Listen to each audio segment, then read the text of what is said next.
On the eve of my 20th birthday, while my family slept, I quietly moved every single dollar of my grandfather's inheritance into a strict, irrevocable trust.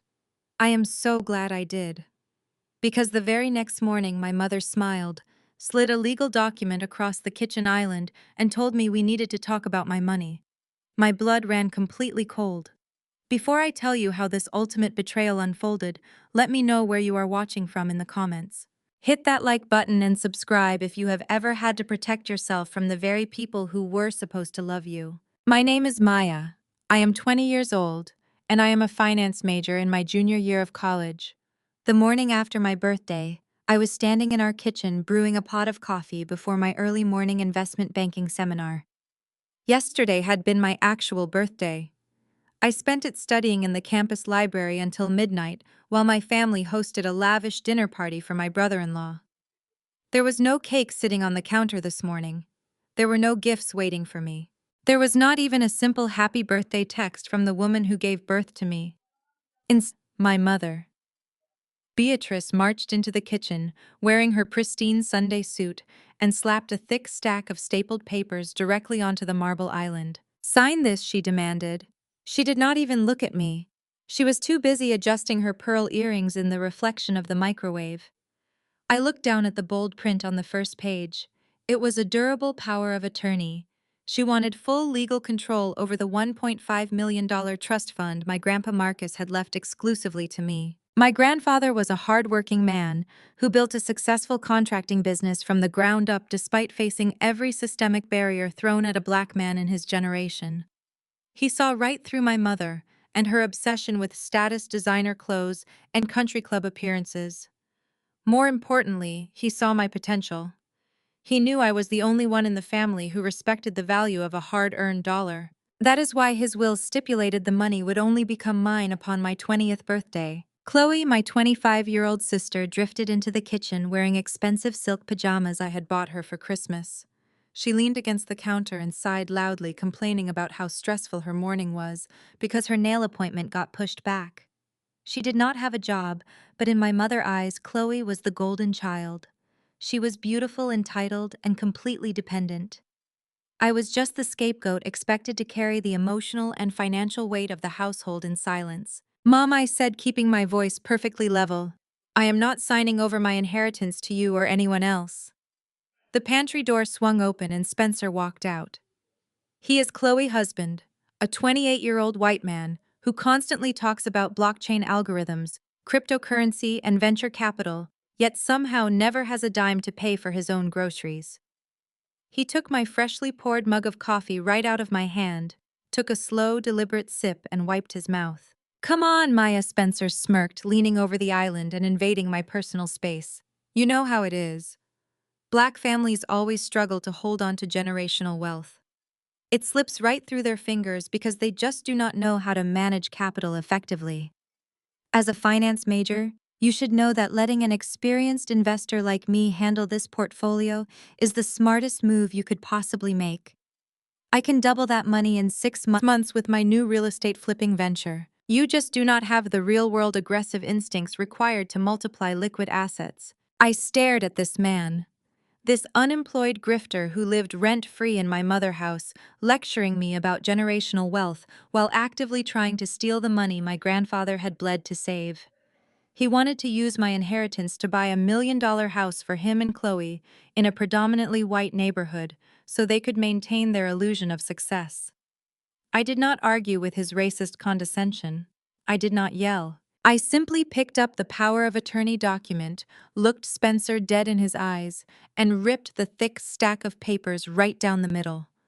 Then I ripped it again, letting the shredded pieces fall onto the pristine kitchen floor like confetti. The sharp crack of my mother's hand striking across my cheek echoed through the kitchen.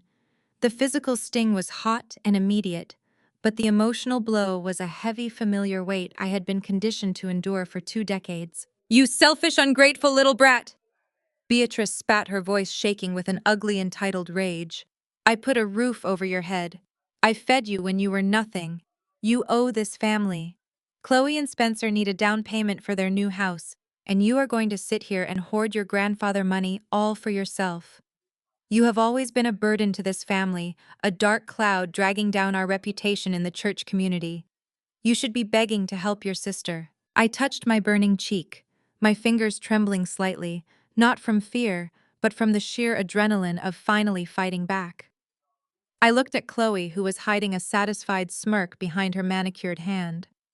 I looked at Spencer, who was shaking his head with a theatrical sigh, as if I were a foolish child throwing a tantrum. And then I looked at my mother, the woman who was supposed to protect me. Grandpa Marcus left that money to me, I said, my voice dangerously quiet but completely unwavering, because he knew exactly what you would do with it. You would drain it to fund your fake lifestyle and hand the rest to a man who mocks our culture. You are not getting a single cent. Beatrice stopped yelling. Her angry expression melted into a chilling, calculated smile that made my stomach drop. She calmly reached into her designer handbag and slowly pulled out a crisp, folded piece of paper with the bank official blue letterhead printed across the top. She smoothed it out on the kitchen island right next to the shredded documents. "You really think I needed your signature, you naive little girl?" She laughed, a cold, dismissive sound that made the hairs on my arms stand up. "I had my notary friend from church process the transfer yesterday afternoon. The funds are already moving." I stared at the forged bank slip resting on the island. My mother stood there expecting me to break down. She wanted me to beg or to scream loudly. Instead, I grabbed my car keys from the glass bowl. "Put your shoes on," I said, my voice dead calm. "We are going to the bank right now." Beatrice blinked, her triumphant smile faltering. She exchanged a quick look with Spencer. He chuckled, adjusting his expensive watch, which Chloe bought using her maxed-out credit cards. Spencer sneered, saying I was finally acting like a rational adult. He told me to drive carefully because we had wealth to manage today. The ride downtown was incredibly suffocating. I gripped the steering wheel while Beatrice sat reapplying her lipstick. She spent the entire car drive lecturing me about family loyalty. She talked about how women in our church praised her for raising successful daughters. She said keeping this money under Spencer and his real estate vision was the only way to truly honor my late grandfather. I let her spin her web of delusions because I knew exactly what was waiting for her at the bank. We walked through the heavy glass doors of the bank, and Beatrice bypassed the regular line. She marched toward the VIP desks, her heels clicking loudly. She carried herself like she owned the building perfectly, pretending to be part of the upper echelon. Spencer strutted beside her, wearing a tailored suit that screamed fake money. I followed quietly. Beatrice slammed her designer bag onto the desk. "I am Beatrice Hayes," she announced loudly, making sure people in the lobby heard her. "I am here to finalize the wire transfer from my daughter account. The paperwork was submitted yesterday through my notary." Spencer leaned over the desk, flashing a bright, predatory smile. "Expedite the routing process," he told the cashier. "We are closing on a commercial flip in a predominantly white neighborhood this afternoon, and liquid capital needs to be positioned immediately. We cannot afford any institutional delays." The young cashier typed furiously on her keyboard, her brow furrowing in deep confusion. She dialed an internal extension, whispering frantically. Less than a minute later, the heavy mahogany door of the branch manager office opened. Mr. Sterling, a meticulous man who had worked with my grandfather for over a decade, walked out holding a thick manila folder. He did not even look at Spencer. He looked at Beatrice with profound, unvarnished pity. Beatrice crossed her arms and huffed impatiently. "Finally, someone with authority," she snapped. "Mr. Sterling, tell your staff to release the $1.5 million. My daughter has already agreed to the family portfolio consolidation." Mr. Sterling sighed heavily and slowly adjusted his glasses. He looked right past my mother and met my eyes. "Good morning, Maya," he said gently. "I see you brought them just like we discussed." Beatrice whipped her head around to glare directly at me. "Disgust," she hissed. "What is he talking about, Maya?" I stepped forward and placed my hands flat on the glass desk. "I told you that Grandpa Marcus knew exactly what you would do, Mom. He knew you would forge my signature to steal my inheritance. That is why he left me the money with specific legal instructions." I unzipped my jacket and pulled out a certified legal document, handing it directly to Mr. Sterling. Spencer scoffed, crossing his arms. "It does not matter what paper you brought, little girl," he mocked. "Your mother has legal power of attorney." Mr. Sterling shook his head. There are no funds in transit, sir. That document is completely worthless. Beatrice slammed her hand on the desk, demanding to know why her notarized documents were rejected. Because I spoke softly, looking directly into my mother's terrified eyes. I do not own the money anymore. Last night at exactly 11:59 p.m., 1 minute before my 20th birthday, I sat in a conference room with Grandpa Marcus, estate lawyer. I signed every single penny of the $1.5 million into an irrevocable trust.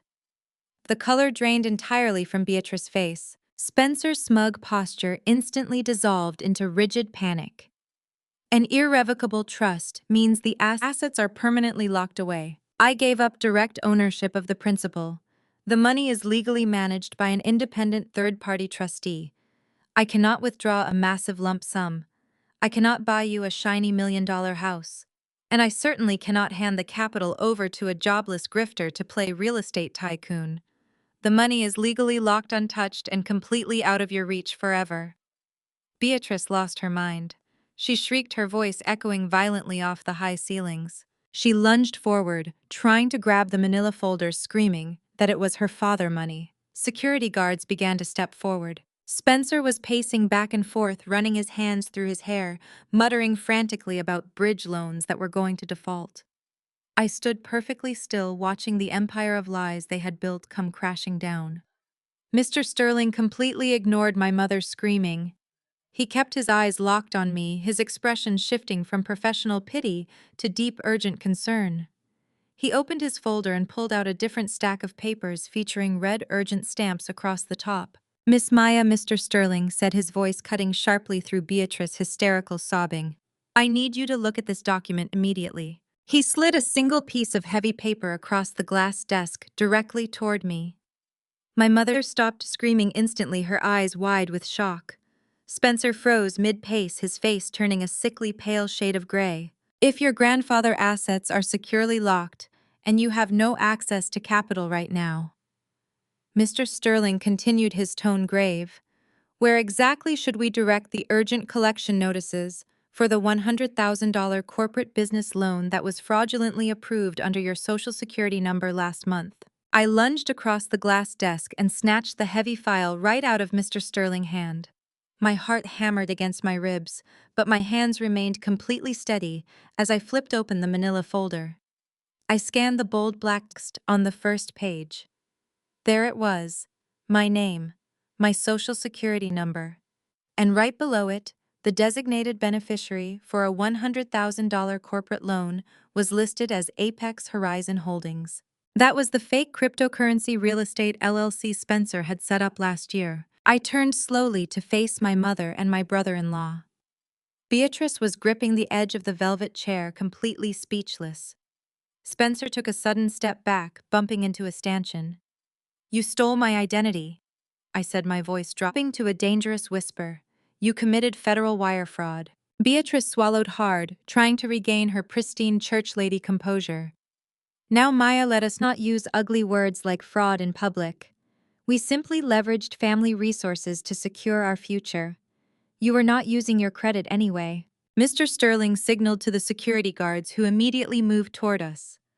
I suggest you both leave my branch before I call the authorities, Mr. Sterling warned. Miss Maya, we will begin a full fraud investigation on our end immediately.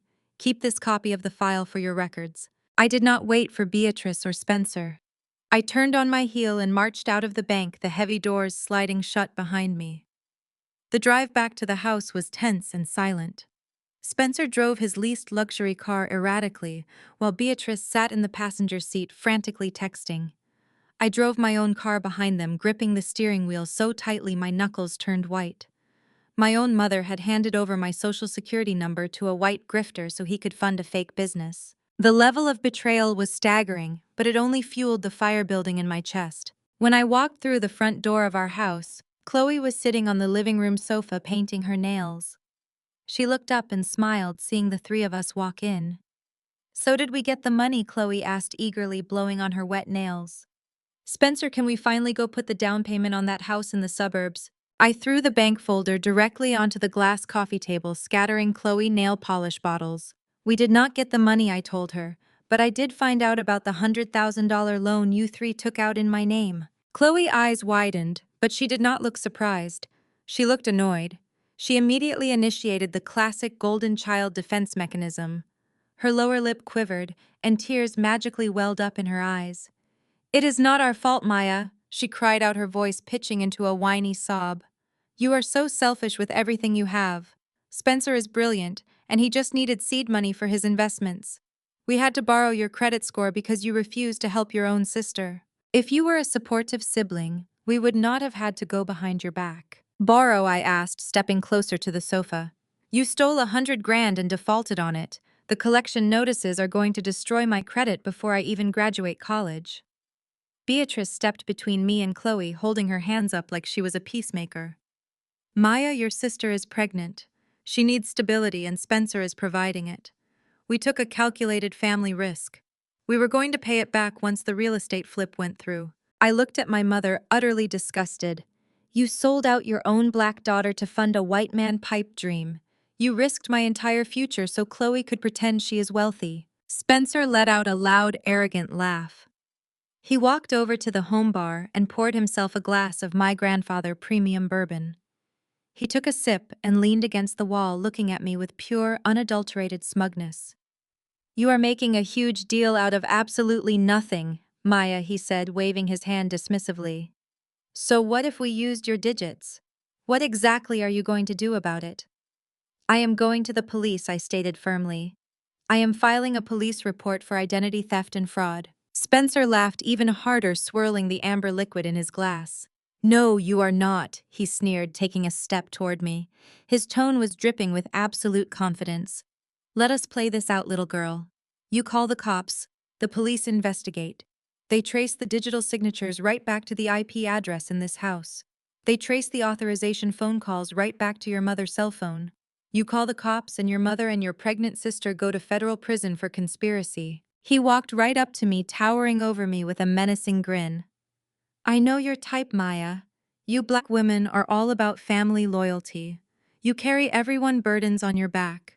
You would never put your own mother and your own flesh and blood in the prison system over a few bucks. You do not have the spine for it. You will eat this debt just like you eat every other pile of garbage this family hands you. So go to your room, cool off, and figure out how you are going to pay the monthly minimums on my loan." The room fell silent. Beatrice looked at me with a mixture of fear and daring, challenging me to defy the family code. Chloe wiped her fake tears, looking smugly at her husband. They genuinely believed they had me trapped. They thought the threat of sending my own mother and sister to jail would paralyze me. They thought I would bow my head, accept the crushing debt, and let them win just to protect the family name. I held Spencer's gaze. I did not blink. I did not shed a single tear.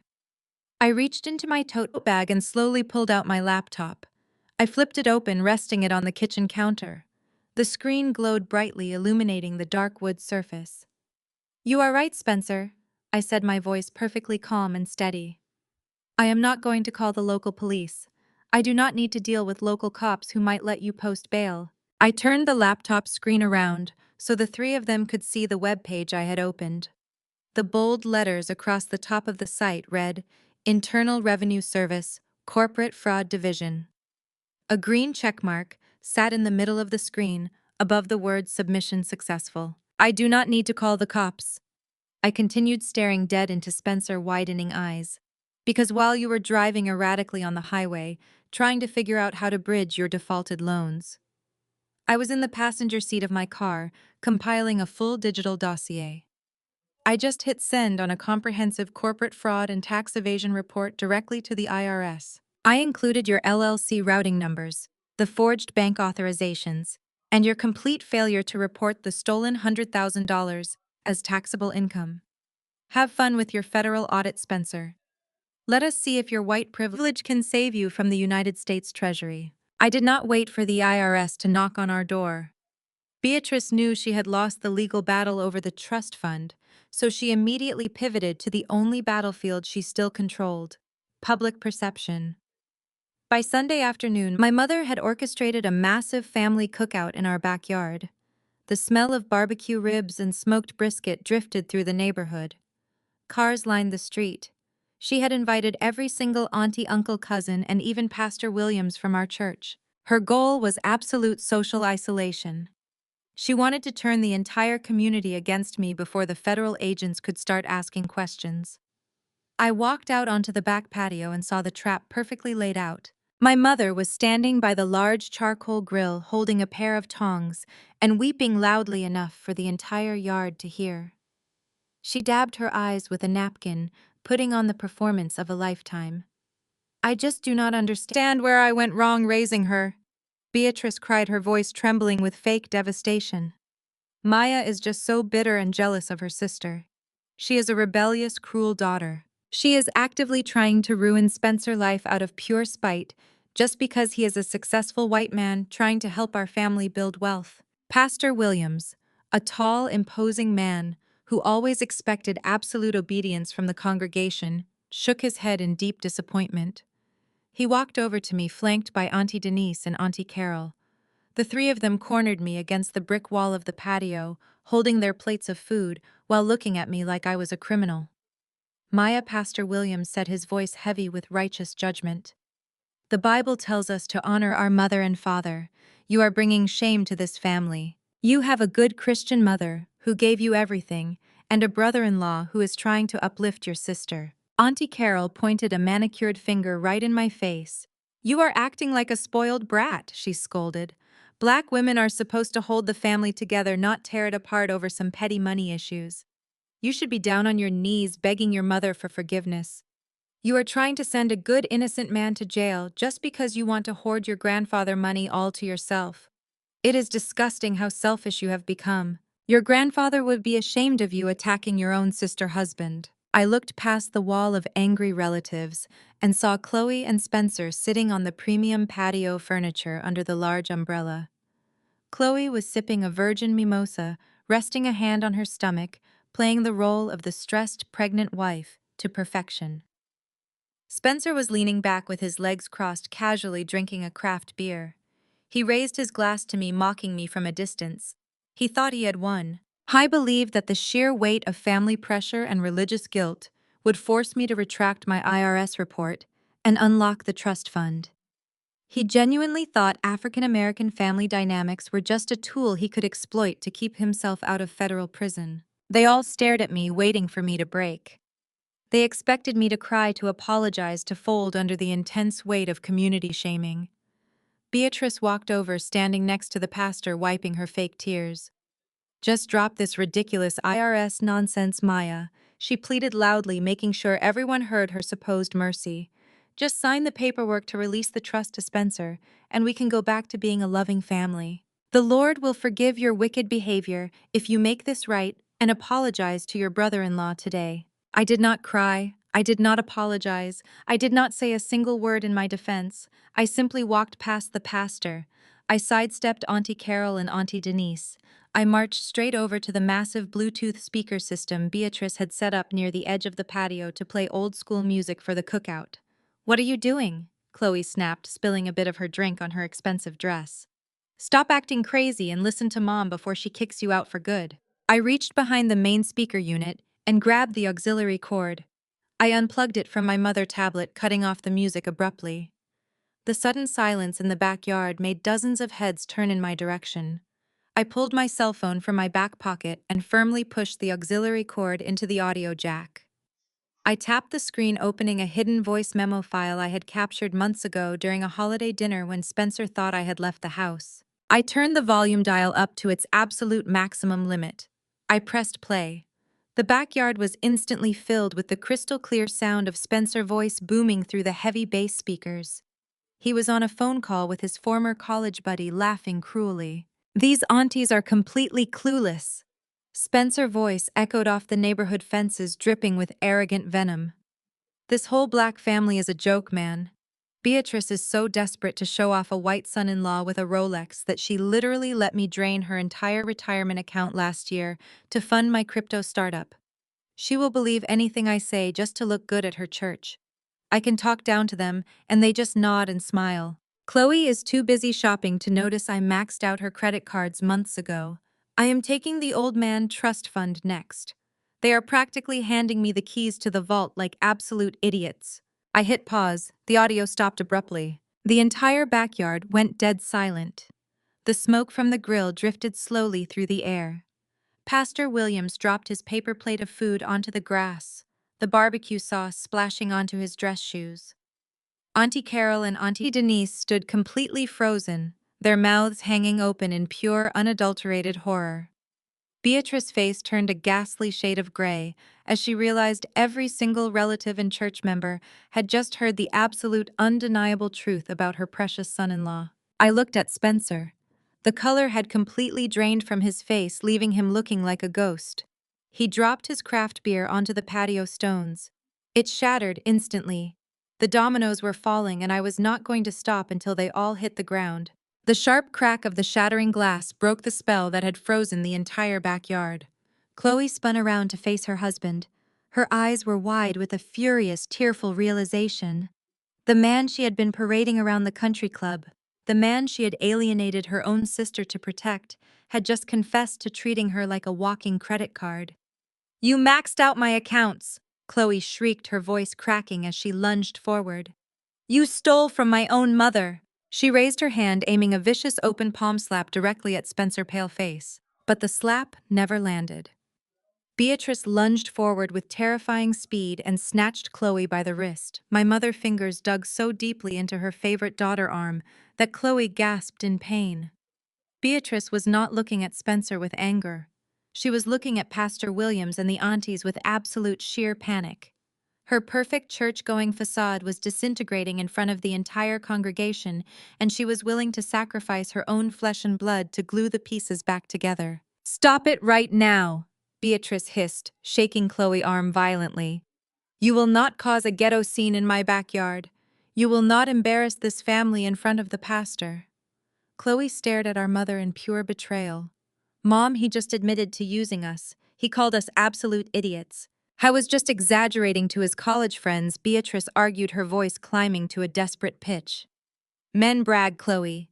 It is just locker room talk. Spencer is a provider. He is trying to build a real estate empire for you and the baby. You will not ruin your marriage over a private conversation that Maya illegally recorded out of pure jealousy and spite." I watched in absolute disgust. My mother was so deeply infected by her own internalized racism and her desperate craving for proximity to white wealth that she was actively defending the man who had just admitted to robbing her blind. She chose the illusion of a successful white son-in-law over the financial and emotional safety of her own pregnant daughter. Auntie Carol slammed her paper plate down on the patio table, sending baked beans splattering across the pristine white tablecloth. "I have heard enough," Auntie Carol announced, shaking her head. "Beatrice, you have lost your mind. Letting this boy disrespect our community in your own backyard, and you defend him. I am going home." Pastor Williams did not even bother to speak. He simply turned on his heel, adjusting his collar, and marched straight toward the side gate. The rest of the relatives immediately followed suit. The mass exodus was swift and silent. Uncles grabbed their folding chairs. Cousins hurried to their cars. Within minutes, the bustling Sunday cookout had transformed into a deserted wasteland of half-eaten food and abandoned drinks. Beatrice stood in the center of the patio, trembling violently as the last car pulled away from the curb. Her social standing within the church and the community had just been completely incinerated. She slowly turned her head to look at me. Her eyes were burning with a toxic, unhinged hatred. "Look at what you did!" Beatrice screamed, her voice echoing off the neighboring houses. "You ruined this family. You ruined my reputation. You are a cancer in this household, Maya. I should have never let your grandfather fill your head with those stupid finance books. Get out. Get your things and get out of my house tonight. You are no longer welcome under my roof." Spencer, having realized that my mother was still fiercely protecting his meal ticket, instantly regained his arrogant posture. He smoothed down the front of his designer shirt and stepped right up next to Beatrice, wrapping a protective arm around her shoulder to play the role of the dutiful son-in-law. "You really thought you did something with that recording?" Maya Spencer sneered, stepping closer to intimidate me. "You think an IRS report is going to scare me? I have a team of corporate lawyers on retainer who eat audits for breakfast. They will tie the federal agents up in red tape for years. But you, on the other hand, just admitted to wiretapping me in a private residence. I am going to sue you for defamation and illegal recording.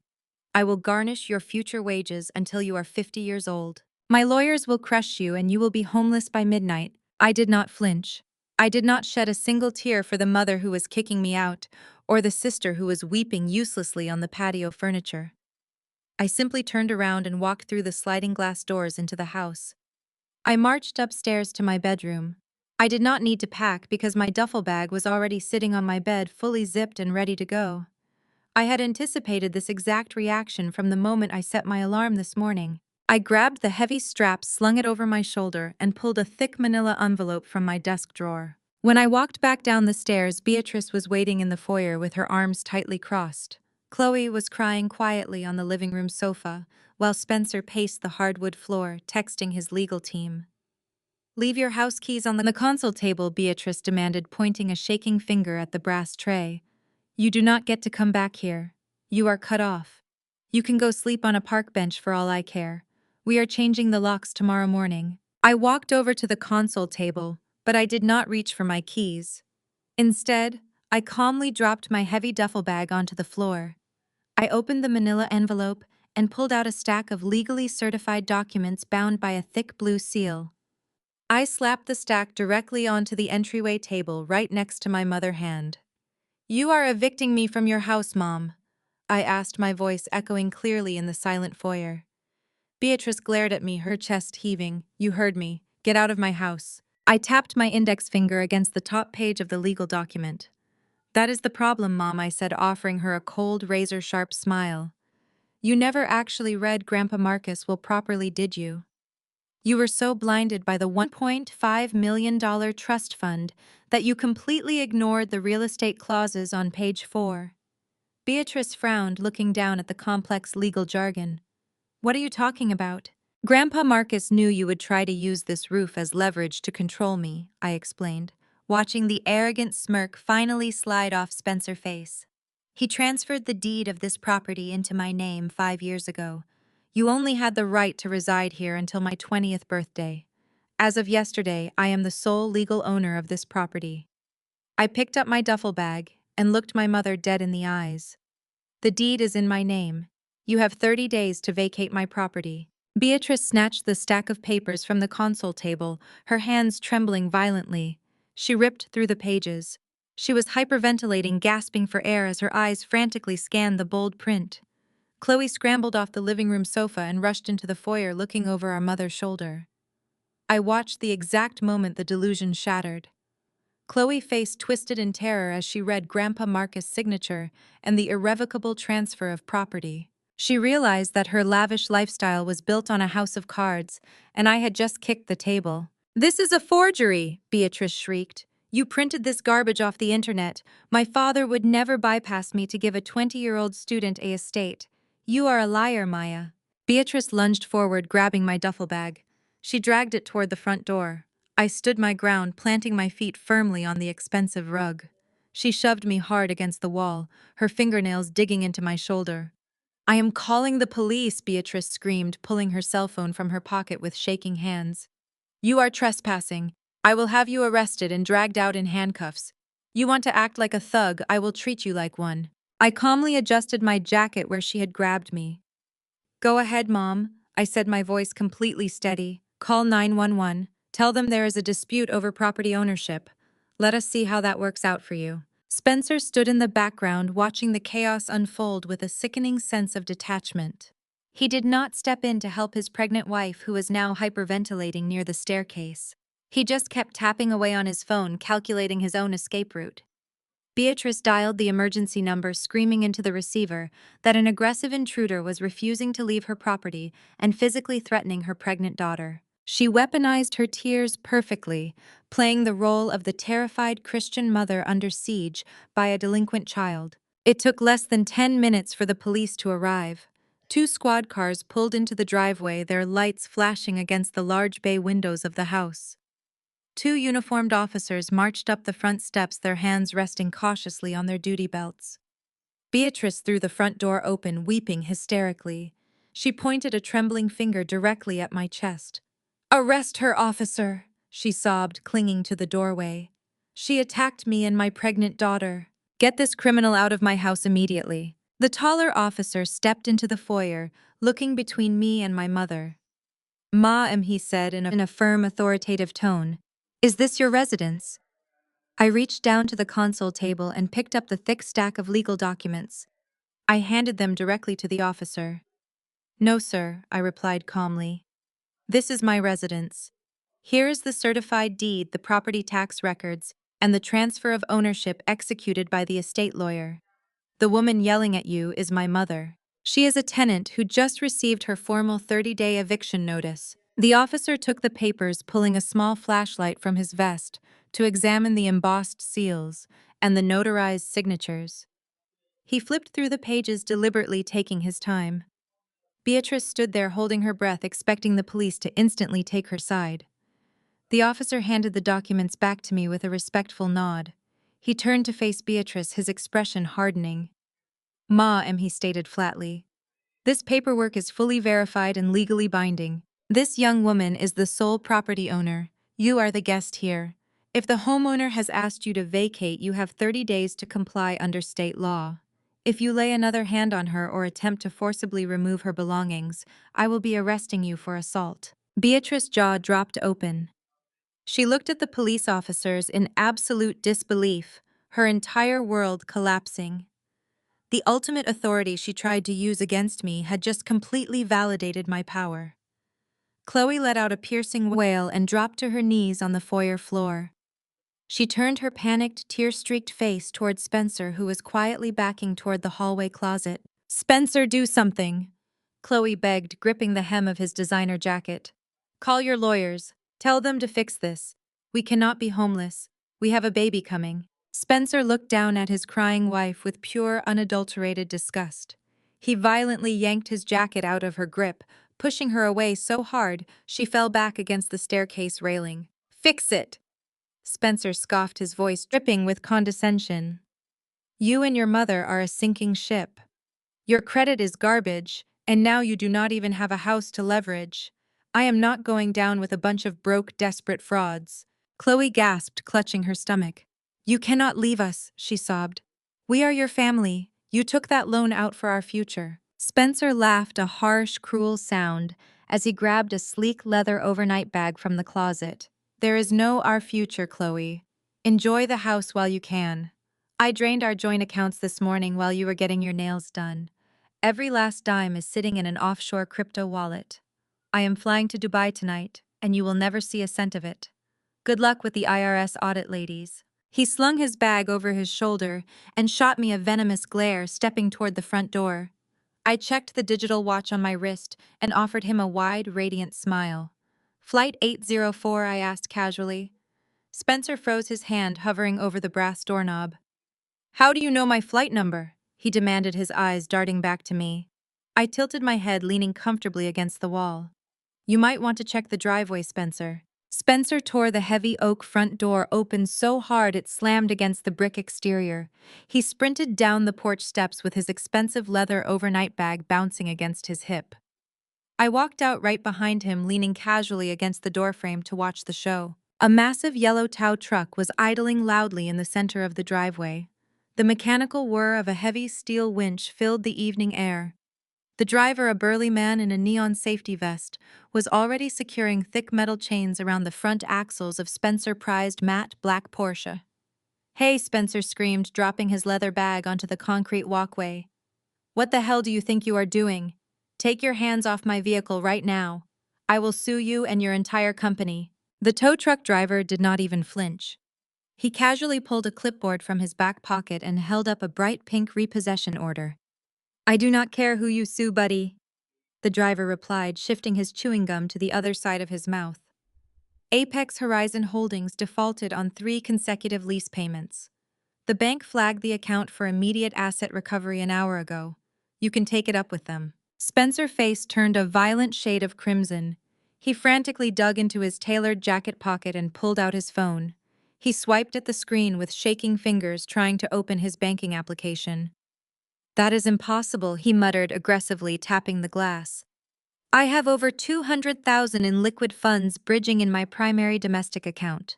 I will just pay the balance right now. I walked down the porch steps, the cool evening breeze brushing against my face. I crossed my arms and offered him a devastatingly polite smile. You cannot pay for a pack of gum right now, Spencer, I said clearly, my voice cutting through the noise of the idling tow truck. Spencer whipped his head around, his eyes wild and desperate. What did you do? He demanded. I did exactly what I promised I would do, I replied, stepping closer to the driveway. I submitted a comprehensive corporate fraud dossier to the Internal Revenue Service this afternoon. Did you really think federal agents operate on a delayed schedule when wire fraud involves offshore cryptocurrency transfers? When you tried to route all of Chloe Joint savings into a Dubai Shell account, the system flagged you for flight risk and capital flight. The IRS executed an immediate domestic asset freeze at exactly 4 o'clock this afternoon. Spencer stared at his phone screen. His jaw dropped. The banking application glowed in the fading sunlight, displaying a glaring red banner that read, "Account suspended, contact branch administrator. Your credit cards are declined." I continued listing his failures with surgical precision. Your domestic checking is locked. The bank holding the note on your flashy leased car was automatically notified of your federal asset freeze, so they dispatched this lovely gentleman to recover their property before you skipped the country. You do not have a car to drive to the airport, Spencer. You do not even have a working debit card to order a rideshare.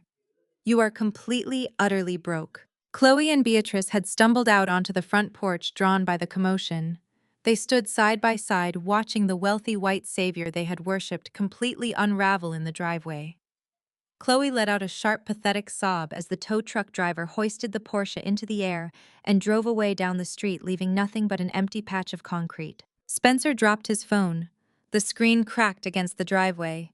The polished, educated venture capitalist mask he had worn for years melted away in an instant. He looked at me, and the raw, unhinged hatred in his eyes was palpable. The sophisticated businessman act was gone, replaced by the aggressive, entitled rage of a man who realized a black woman he viewed as entirely beneath him had just dismantled his entire life. "You ruined everything," he roared, spitting the words at me. "You arrogant, worthless little brat. You should have just kept your mouth shut and stayed in your place. You think you are so smart because you read a few financial documents. I am going to make you pay for this. I will take everything from you." He did not just yell, he lunged. Spencer charged across the driveway, his fists clenched, his face contorted in pure violence. He aimed straight for me, intending to physically tackle me to the concrete. Chloe screamed from the porch. Beatrice covered her mouth in shock, doing absolutely nothing to stop him from attacking her own daughter. I did not step back. I braced myself, refusing to show him a single ounce of fear. Before Spencer could even cross the remaining 10 feet between us, the screech of heavy tires drowned out his screaming. Two massive black tactical SUVs jumped the curb, tearing violently across Beatrice's perfectly manicured front lawn. Mud and grass flew into the air as the vehicles slammed to a halt, directly between me and Spencer. The doors of the SUVs flew open before the engines even shut off. 6 federal agents dressed in dark windbreakers and tactical gear swarmed the driveway. They moved with absolute precision and overwhelming force. Spencer Hayes, a tall agent, shouted, stepping out from the lead vehicle and raising a gold badge into the air. "Do not take another step. You are under arrest for federal wire fraud, identity theft, and attempting to flee a federal jurisdiction. Put your hands behind your head and get on the ground right now." Spencer froze completely in his tracks. The arrogant bravado instantly drained from his body as the tactical agents swarmed him. One agent forcefully grabbed his arms, twisting them behind his back, while another kicked his legs apart to conduct a rapid search. The sharp metallic click of the heavy steel handcuffs echoed across the driveway, cutting through the quiet suburban evening like a gunshot. The flashing red and blue lights illuminated the panic sweating through his expensive designer shirt. Spencer let out a pathetic whimper. His tailored jacket was shoved unceremoniously against the hood of the black federal vehicle. "You do not understand," he stammered, his voice pitching high with panic. "My lawyers need to be present. I have capital. I am a legitimate investor." The lead agent ignored his frantic rambling, entirely grabbing the back of his collar and shoving him roughly into the cramped back seat of the SUV. The heavy reinforced door slammed shut, cutting off his desperate excuses. My mother let out a guttural, devastating shriek. Beatrice collapsed onto the damp grass of the front lawn, ruining her pristine Sunday dress. She was not crying for the daughter whose identity had been maliciously stolen. She was weeping for the white grifter who had just been hauled away in federal custody. Spencer, she wailed, reaching a trembling hand toward the tinted windows of the government vehicle. You cannot take him. He is a good man. He is a provider, my poor precious son-in-law. She buried her face in her hands, sobbing uncontrollably, loudly, praying to a God she only used for convenience. The display of misplaced loyalty was absolutely sickening. Beatrice was mourning the death of her proximity to imaginary white wealth, while her own flesh and blood stood mere feet away, completely unbothered. The sheer self-hatred required to weep for your abuser while shunning your own daughter was a spectacle I will never forget. Chloe realized instantly that the ship was sinking. The stolen money was frozen. Her husband was on his way to federal lockup. Her mother was hyperventilating on the lawn.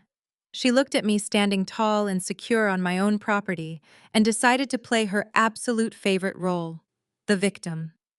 Chloe wiped her dry eyes, forced a tremor into her lower lip, and rushed toward me. Maya, she cried out, reaching her hands out to grab my shoulders. Maya, thank God you stopped him. I had no idea he was doing this to you. He manipulated me, Maya. He manipulated both of us. We have to stick together now. We are blood, Maya. You know how hard it is out here for us. He took advantage of my trust. He controlled the finances. I was just a traditional wife following my husband. You have to believe me. We can rebuild. We can use Grandpa Trust Fund to start over, just us girls. I looked down at her hands gripping my jacket and shoved her off me, with such force she stumbled backward. Do not ever put your hands on me, I warned, my voice slicing through the cool evening air like a razor. And do not you dare try to weaponize Black sisterhood now that your fraudulent lifestyle has flatlined. You really think throwing around buzzwords is going to save you from a federal indictment? You knew exactly what Spencer was doing. Chloe shook her head violently, playing innocent. No, Maya, I swear to you. I thought his real estate deals were paying out. I took a step forward, backing her toward the porch steps. Stop lying, Chloe. You sat at that Sunday cookout sipping your mimosa while the aunties tore me apart. You smiled when Mom told me to pack my bags. You knew my social security number was used because you are the one who dug my tax documents out of Mom filing cabinet last month. You stood right there in the kitchen when Spencer bragged about leveraging my pristine credit score. You did not cry manipulation when you took that stolen $100,000 and spent $5,000 on a luxury baby shower at the country club. You did not care about sisterhood when you bought those red-bottom shoes and that diamond tennis bracelet using a credit card tied directly to my name. You were perfectly happy to watch me drown in your debt as long as you got to play the role of the wealthy, successful wife on social media. You never once stopped to think about how a defaulted corporate loan would destroy my financial future before I even walked across the college graduation stage. You saw me as collateral damage in your twisted pursuit of neighborhood status.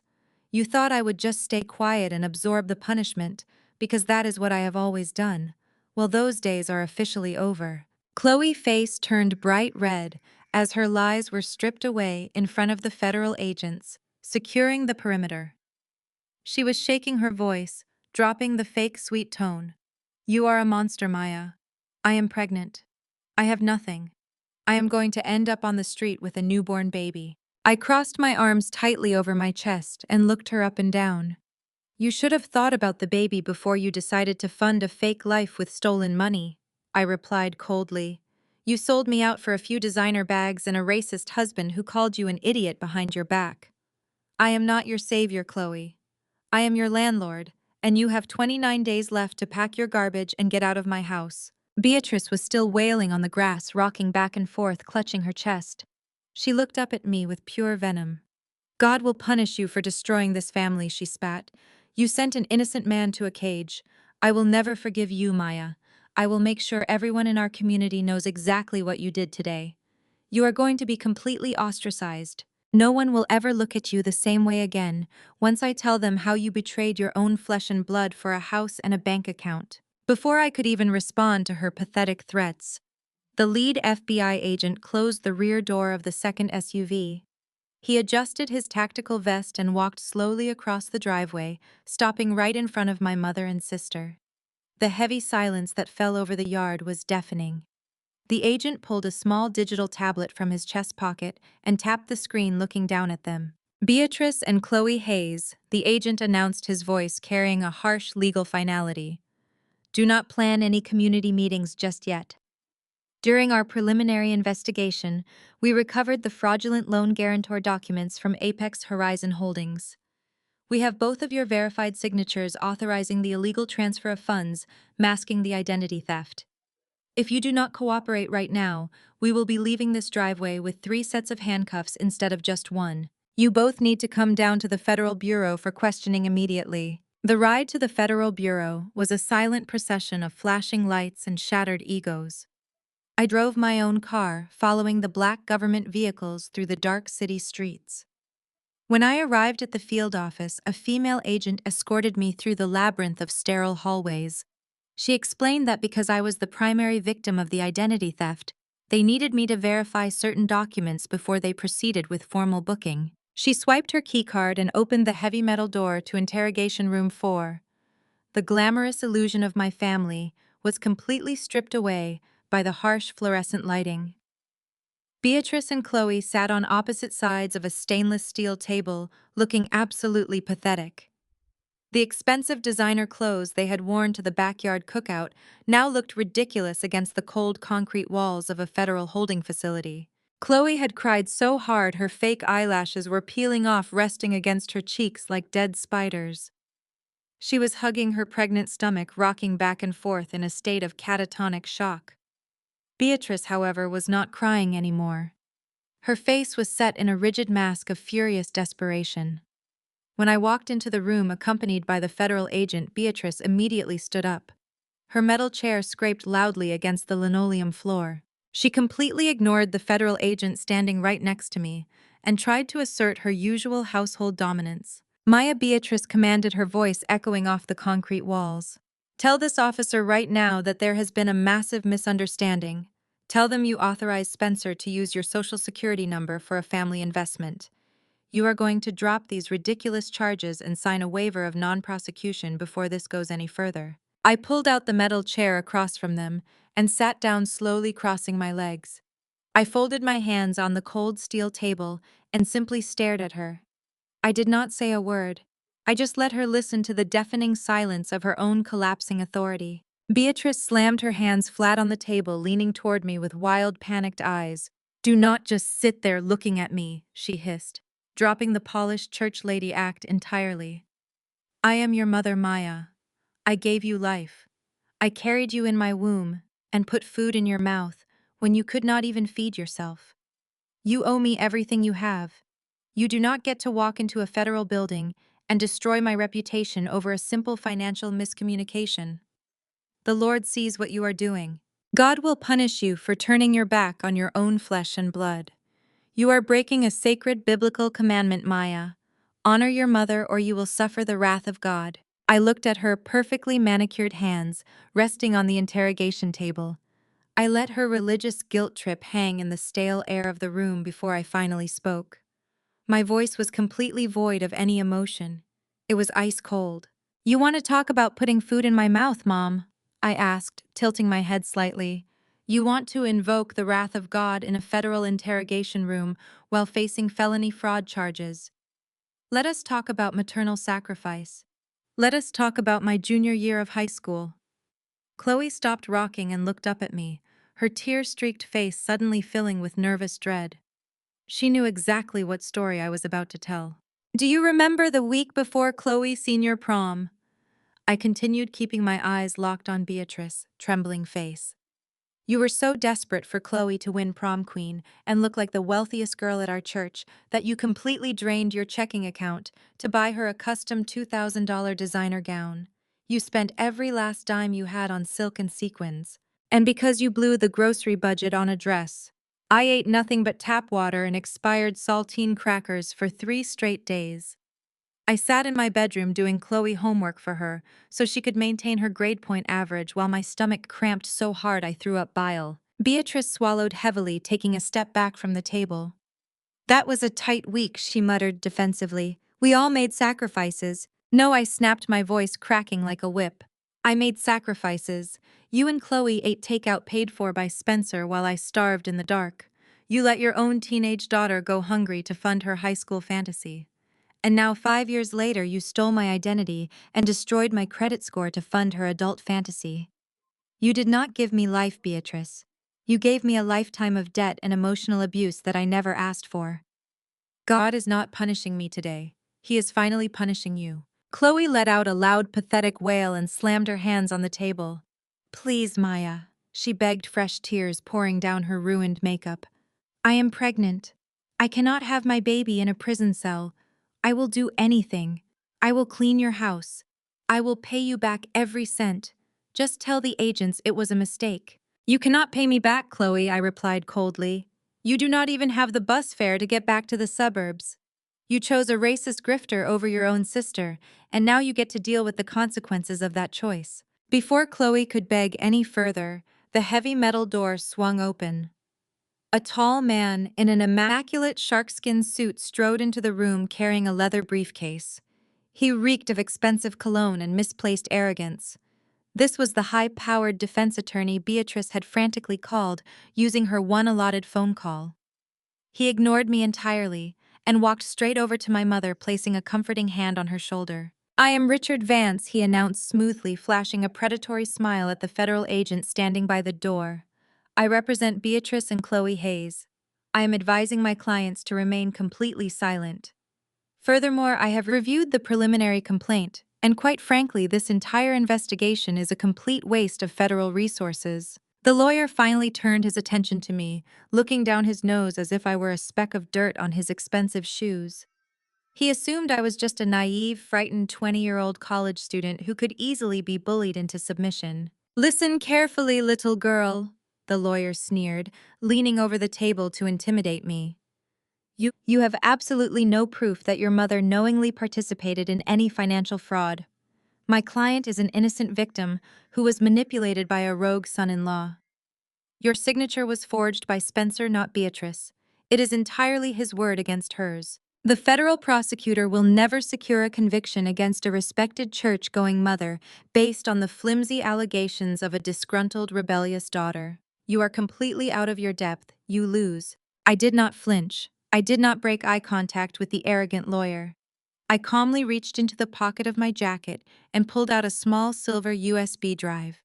I placed it flat on the stainless steel table and used my index finger to slowly slide it across the cold metal directly toward him. If you truly believe my mother is an innocent victim, I said, offering the lawyer a dark, radiant smile, then you should definitely listen to these bank recordings I requested from the fraud department. The audio files feature Beatrice calling the bank, impersonating me, and actively authorizing the illegal transfers. Good luck with the defense counselor. The arrogant defense attorney stared at the small silver USB drive resting on the cold steel table. Richard Vance scoffed, adjusting his expensive silk tie. He clearly believed this was just a pathetic bluff from a college student. He reached out, grabbed the drive, and plugged it directly into the side of his sleek silver laptop. The federal agent standing by the door crossed his arms, leaning back against the concrete wall with a look of intense professional curiosity. Beatrice sat completely frozen, her perfectly manicured hands gripping the edge of the table so hard her knuckles turned white. Chloe was holding her breath. Richard clicked on the single audio file displayed on the screen. The sound of a ringing telephone echoed loudly through the sterile interrogation room, followed by the automated greeting of the bank customer service department. Then a voice filled the room. It was Beatrice. She was speaking in an artificially high-pitched tone, desperately trying to sound 20 years old. Yes, hello? The recorded voice of my mother chirped cheerfully. This is Maya Hayes. I am calling to verbally authorize the final release of the approved business capital to Apex Horizon Holdings. The bank representative on the recording asked for verification details. Beatrice, without missing a single beat, smoothly recited my full date of birth, my private home address, and my complete social security number. She did not even hesitate when she confirmed the transfer of $100,000 into Spencer's fraudulent corporate account. The audio file ended with a sharp click. The heavy silence that descended upon the interrogation room was absolutely suffocating. Beatrice's face had drained of all color. Her mouth opened and closed, but no words came out. The pristine, righteous church lady facade she had worn for her entire life was entirely stripped away, leaving nothing but an exposed, greedy fraud. Chloe let out a sharp, terrified gasp and buried her face in her hands, sobbing uncontrollably. Richard Vance did not say a word. The high-powered attorney smoothly unplugged the USB drive and set it back on the table. He closed his laptop with a loud, definitive snap. He picked up his Italian leather briefcase and pushed his metal chair back. Beatrice reached out frantically, grabbing his suit sleeve. "Richard, where are you going?" she pleaded, her voice cracking with pure panic. "You have to explain this to them. Tell them Spencer forced me to make that call. Tell them I was under duress." Richard yanked his arm away, brushing his sleeve as if her touch had contaminated him. "I am a defense attorney, Beatrice," he stated, his voice dripping with absolute disgust. "I am not a miracle worker. My retainer agreement strictly prohibits clients from lying to me about their direct involvement in federal felonies. You committed premeditated identity theft on a recorded line. You are legally radioactive. I am officially withdrawing as your legal counsel effective immediately." I did not even look back as he marched out of the interrogation room, the heavy metal door slamming shut behind him. Beatrice let out a guttural, devastating wail. She slumped forward onto the steel table, weeping hysterically. The federal agent stepped away from the wall and pulled a pair of heavy steel handcuffs from his tactical belt. "Beatrice Hayes," he announced, his voice devoid of any sympathy, "you are officially being charged as an accomplice to federal wire fraud and aggravated identity theft. Stand up and put your hands behind your back." Beatrice thrashed wildly, fighting against the agent grip as he pulled her out of the chair. "Maya," she screamed, her voice tearing through the room. "Maya, please do not let them do this to me. I am your mother. I gave you life. You cannot let me die in a prison cell. Help me, Maya." I sat perfectly still, watching the cold steel cuffs lock around her wrists. I did not shed a single tear. I just stared at the woman who had happily sacrificed my entire future for a fake designer lifestyle. "Have fun in holding Mom," I replied, my voice completely flat. "Make sure you tell the other inmates how successful your white son-in-law is." The agent hauled Beatrice out of the room, leaving her desperate screams echoing down the concrete hallway. The second agent walked in and looked down at Chloe, who was hyperventilating in her chair. "Miss Hayes," the agent said, flipping through a clipboard. "Because your direct signature was not on the primary bank authorization calls, the federal prosecutor does not have enough immediate evidence to hold you as a primary conspirator. You are being released pending further investigation. Do not leave the state." Chloe looked up, her tear-streaked face masking a sudden spark of relief. She was free, but that relief vanished the second we walked out of the interrogation room and into the bleak, bustling lobby of the federal precinct. The reality of her situation crashed down on her like a concrete wall. Spencer was in federal custody. Beatrice was being booked. Spencer had drained all of Chloe's joint checking accounts before he tried to flee the country. Her car had been repossessed. She had absolutely no money, no ride, and nowhere to go. Chloe turned to me, her eyes wide with panicked desperation. She grabbed the sleeve of my jacket, her hands shaking violently. "Maya," she cried out, putting on her best victim performance. "Maya, please, you have to let me ride with you. You have to let me come back to the house. I have nowhere else to go. I am entirely broke.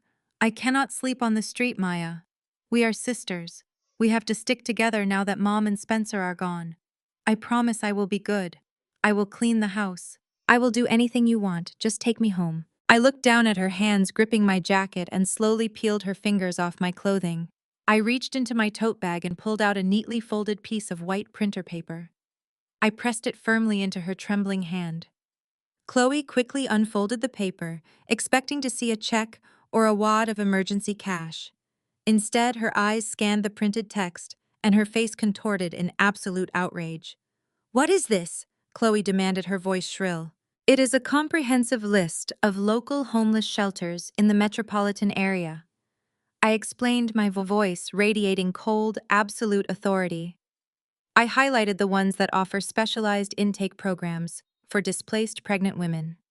They serve hot meals at 6 a.m. and lights out is at 9 p.m.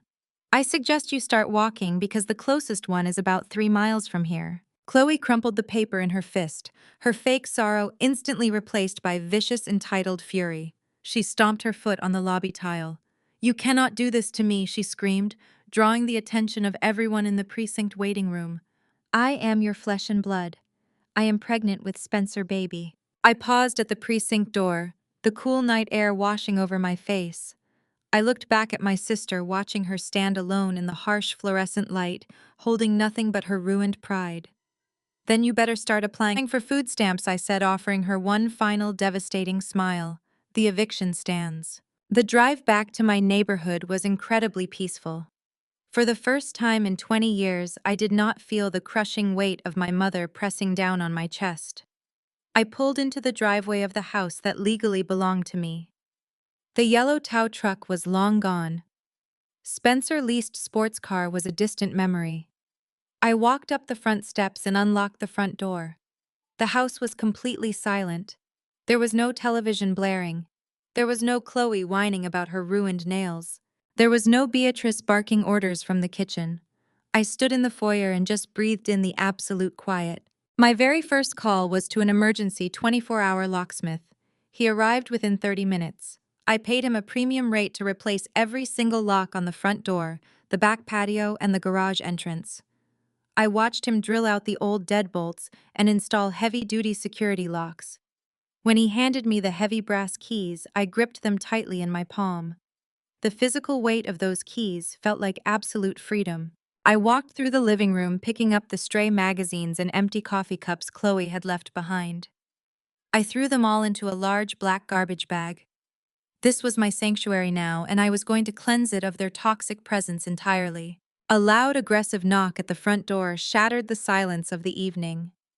I checked the newly installed security camera monitor on my phone. A pristine silver Mercedes-Benz was parked directly behind my car. Standing on my porch was Pastor Williams. He was wearing his signature tailored charcoal suit and a heavy gold watch that caught the glare of the porch light. He looked furious. He kept pressing the doorbell repeatedly, demanding my immediate attention. I did not panic.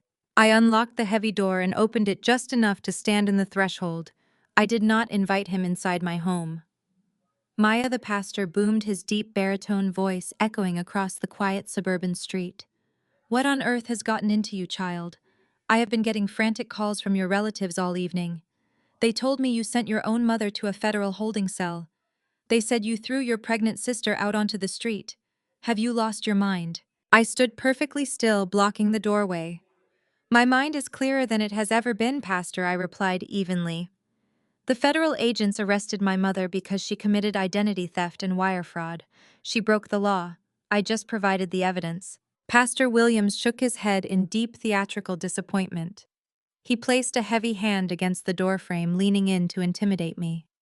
"The laws of man are nothing compared to the laws of God." Maya, he preached, his tone dripping with weaponized religious guilt. "The Bible commands us to honor our parents. Your mother is sitting in a cold jail cell right now, weeping for her family. You are going to call your lawyers. You are going to access that trust fund your grandfather left you, and you are going to post her bail tonight. A good black woman forgives her family. A good black woman protects her community. You do not hand your own mother over to the system over a simple financial mistake." I stared at his expensive gold watch.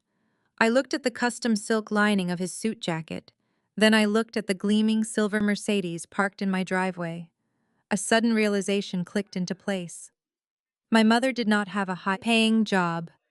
Spencer cryptocurrency business was entirely fake. Yet Beatrice was always the top donor at church. She always sat in the front row bragging about how much she contributed to the building fund. "A simple financial mistake?" I asked, keeping my voice dangerously low. "Is that what we are calling federal wire fraud these days?" Pastor Williams stiffened. His eyes darted nervously down the empty street. "It is family business, Maya," he urged, lowering his voice. "Your mother is a pillar of our congregation. She made a poor judgment call to help her son-in-law. but we protect our own. You need to unlock that money and bring her home before the scandal ruins her standing in the church. I stepped back into the foyer and picked up my laptop from the console table. I had kept the corporate fraud dossier open on my screen. While I was tracking Spencer's stolen funds, I noticed several massive wire transfers leaving his offshore accounts and returning to domestic accounts under the guise of charitable donations. I did not need to guess anymore. I had the exact receipts. I walked back to the doorway and turned the laptop screen toward Pastor Williams. I watched his confident, righteous expression completely disintegrate. "You are not here because you care about my mother's soul, Pastor," I said, watching him pale. "You are here because she was your biggest cash cow." I tracked where Spencer sent the $100,000 he stole using my social security number. $25,000 of my stolen credit was routed directly into your church community outreach fund. But the church did not build any community centers this year, did they? You bought a new silver Mercedes. Pastor Williams swallowed hard. He took his hand off my doorframe and took a quick step back. "Now, Maya, you are misinterpreting church finances," he stammered. "Those funds were legally donated. Nothing about identity theft is legal." I snapped, slamming the laptop shut. "My mother funneled stolen money into your pocket to buy her front row status, and you gladly took it to fund your lavish lifestyle. You do not care about a good black woman forgiving her family. You just want me to bail her out so she can keep paying for your custom suits with my inheritance." The pastor opened his mouth to argue, but the righteous authority was completely gone from his eyes. He looked like a cornered animal, realizing he was standing on the porch of a woman who held the power to destroy his entire congregation. "I am not a naive little girl sitting in your pews anymore," I stated firmly, my voice carrying across the dark lawn. "I am a finance major who knows exactly how to report tax evasion and money laundering." I pointed my index finger directly at his luxury car. "Get off my porch, Pastor, before I send this to the church board." Pastor Williams stared at the bright laptop screen, and his mouth opened, but no words came out. The righteous anger he tried to weaponize against me evaporated into pure, unadulterated fear. He knew I had the exact transaction numbers that could send him to a federal prison cell right alongside my mother.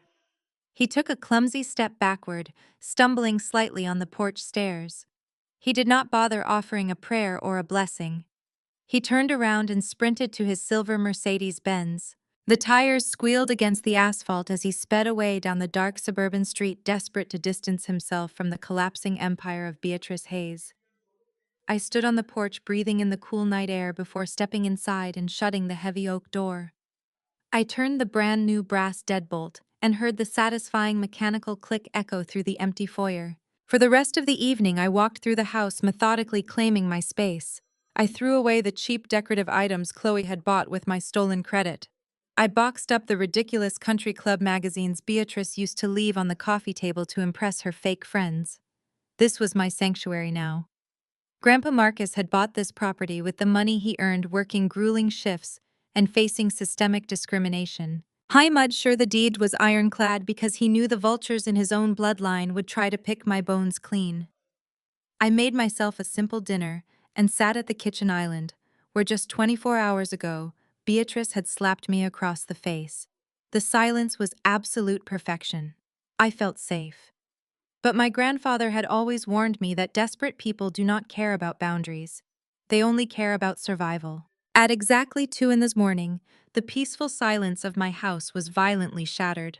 A massive crash of breaking glass echoed from the back of the property, followed by the harsh splintering of wood. My eyes snapped open in the dark. I did not scream. I did not panic. I reached for my cell phone on the nightstand and pulled up the newly installed security camera feed. The night vision footage showed the heavy glass sliding doors of the back patio completely smashed in. A tall figure stepped through the jagged frame, stepping heavily on the broken glass. It was Spencer. I watched the screen as he stumbled into the kitchen, tracking mud across the pristine tile. He was out of federal custody. He must have found a shady bail bondsman willing to post his bond, ignoring the strict conditions of his release. He was not supposed to be within 10 miles of my property, but he had absolutely nothing left to lose. His offshore accounts were frozen. His luxury car was repossessed. His pregnant wife was wandering the streets looking for a homeless shelter. I slipped out of bed, pulling a heavy robe over my shoulders. I walked out of my bedroom and stood at the top of the grand staircase, looking down into the dimly lit foyer. Spencer marched out of the kitchen and into the living room, clutching a heavy steel tire iron in his right hand.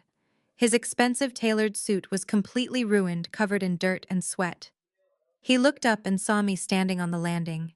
The smug, arrogant venture capitalist facade was entirely gone. What remained was a dangerous, unhinged man who realized his entire fraudulent life had been dismantled by a 20-year-old college student. "Get down here right now!" Spencer slurred, his voice thick with alcohol and blind rage. "You are going to open that laptop, and you are going to transfer every single cent of that $1.5 million into a clean offshore account. You are going to do it right now, or I am going to tear this house apart and start with you." I slowly walked down the wooden stairs, keeping my eyes locked on him. "You violated your federal bail conditions, Spencer," I said, my voice completely steady. "You broke into my home. You are adding home invasion and aggravated assault to your list of felonies." Spencer let out a harsh, unhinged laugh, gripping the tire iron tighter. "Do you think I care about bail conditions, you worthless ghetto child?" He spat, venom dripping from every racist word. "You and your entire pathetic family are nothing but stepping stones. Beatrice was a desperate fool begging for my validation. Chloe was just a stupid accessory. I was the only thing that gave your trashy family any real value. You should be down on your knees thanking me for elevating your status. But you think you are smart because you hid behind your dead grandfather money. Your grandfather was just another ignorant old man who got lucky, and you are nothing but a spoiled brat who needs to be taught a brutal lesson about how the real world works." I took a heavy step toward the bottom of the staircase, raising the solid steel tire iron high above his shoulder, preparing to strike me. "Transfer the money right now." Maya Spencer roared, the veins visibly popping in his neck. "I will not let a black college student ruin my entire life. I will cave your head in and take the money myself. Transfer it right now." I did not flinch. I stood perfectly still on the bottom step and looked at the desperate racist criminal standing in my living room. I reached into the pocket of my heavy cotton robe and slowly pulled out my cell phone. I did not dial 911. I simply pressed a single pre-programmed button on the glowing screen. From the dark shadows of the adjacent hallway, three massive, imposing figures stepped out into the dim light. Grandpa Marcus, old fraternity brothers, who now operated an elite private security firm, completely surrounded Spencer, blocking his escape route. "You were saying," I asked. The heavy steel tire iron slipped from Spencer's hand, clattering loudly against the hardwood floor before he even had the chance to swing it. Uncle Ray, a man who had pledged Omega Psi Phi with my grandfather 40 years ago, stepped out of the shadows and grabbed Spencer by the back of his ruined designer jacket. With a single fluid motion, Ray swept Spencer's legs out from under him. The arrogant venture capitalist hit the floor with a pathetic thud. The other two security guards immediately pinned his arms behind his back, driving their knees into his shoulders. Spencer let out a high-pitched shriek that completely shattered his remaining facade of superiority. He thrashed against the floorboards, spitting dirt and blood from his busted lip. "Let me go!" he screamed, his voice cracking in terror.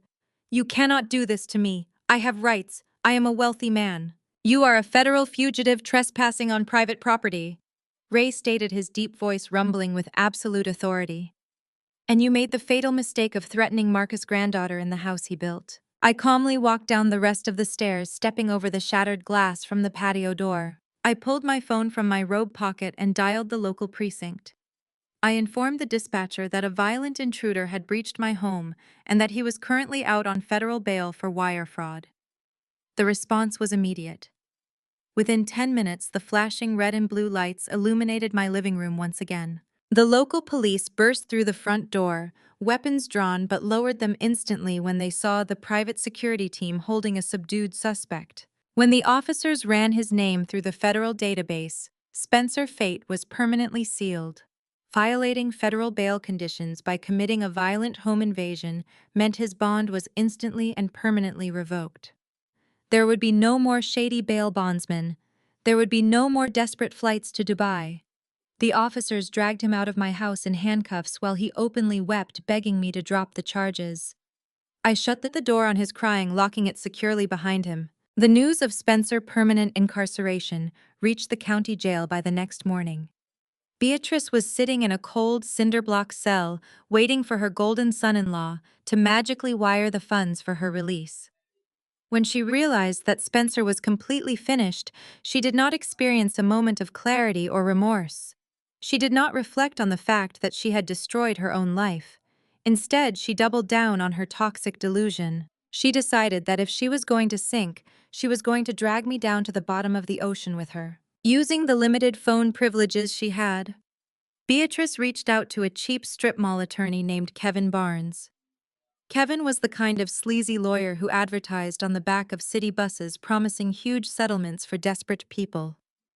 Beatrice promised him a massive cut of my grandfather's estate if he could successfully tear apart the irrevocable trust.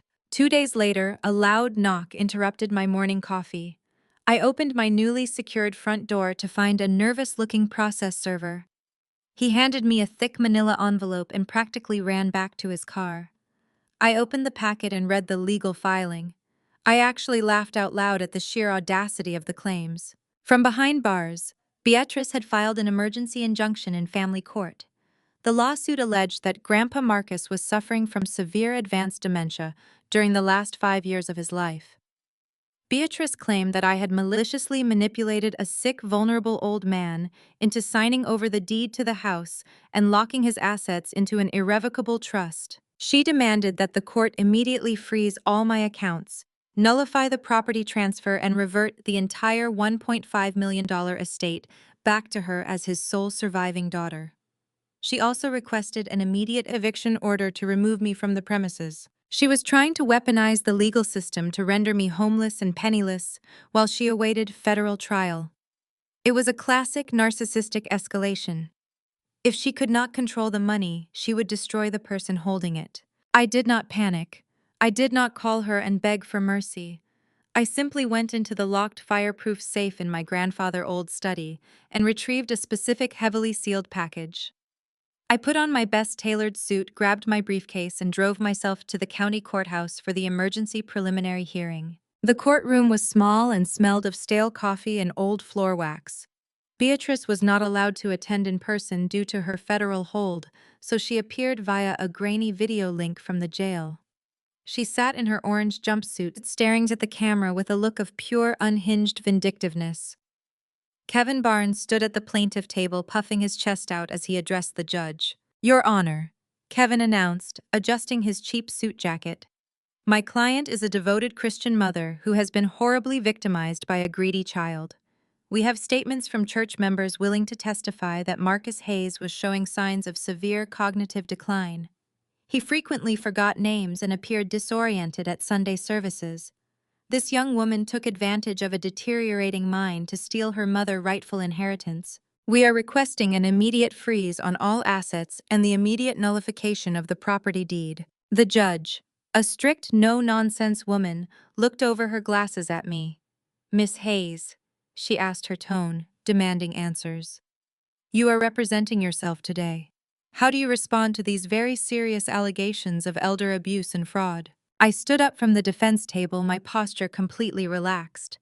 I looked up at the television monitor where my mother was glaring at me, expecting me to crumble under the pressure of a courtroom. I did not argue with the sleazy lawyer. I did not raise my voice to defend my character. I simply walked up to the judge bench.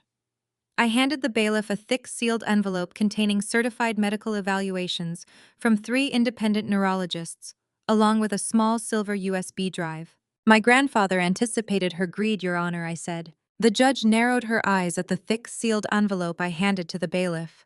She looked down at me from her elevated bench, clearly intrigued by my absolute lack of panic. She instructed the bailiff to pass the envelope up to her. She broke the heavy wax seal and pulled out the crisp medical documents.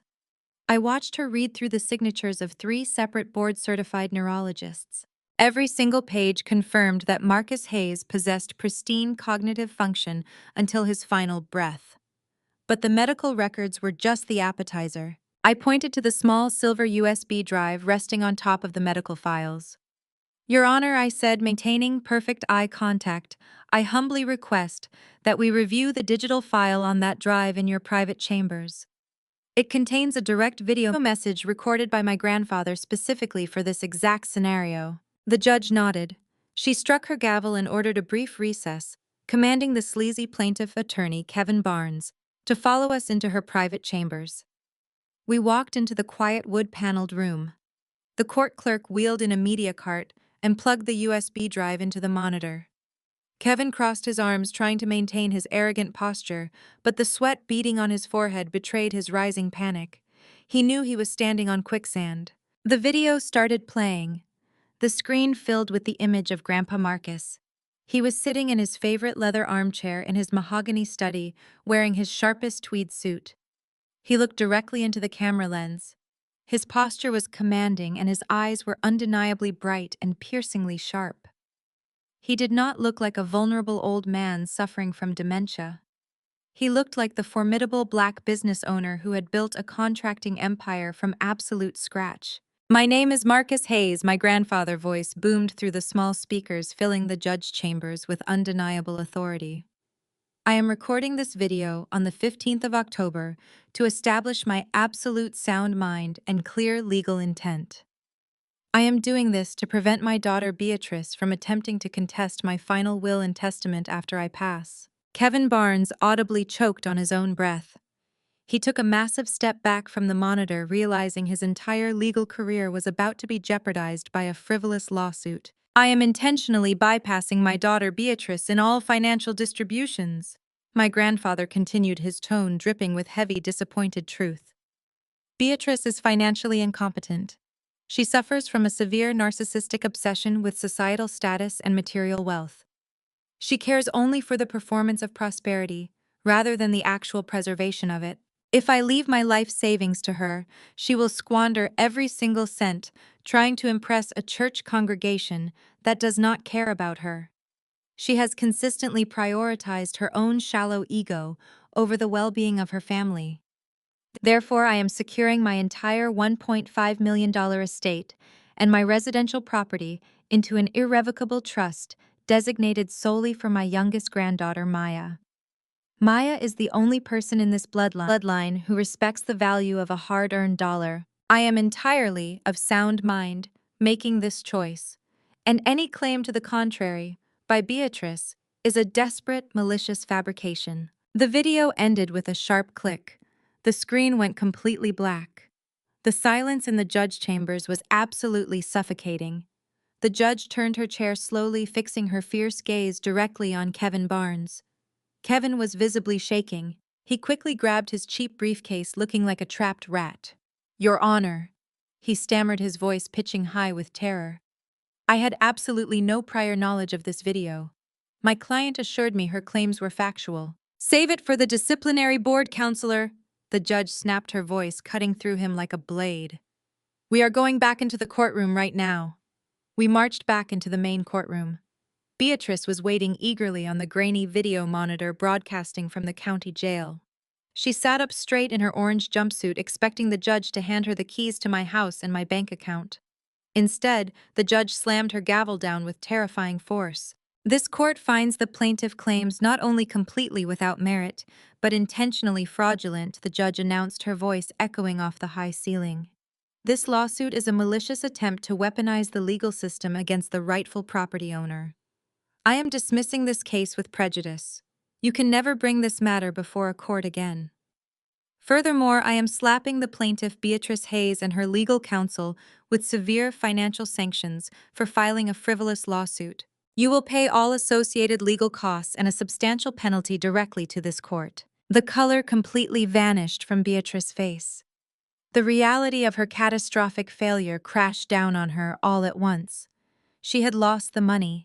She had lost the house, and now she was drowning in even more legal debt while facing a lengthy federal prison sentence.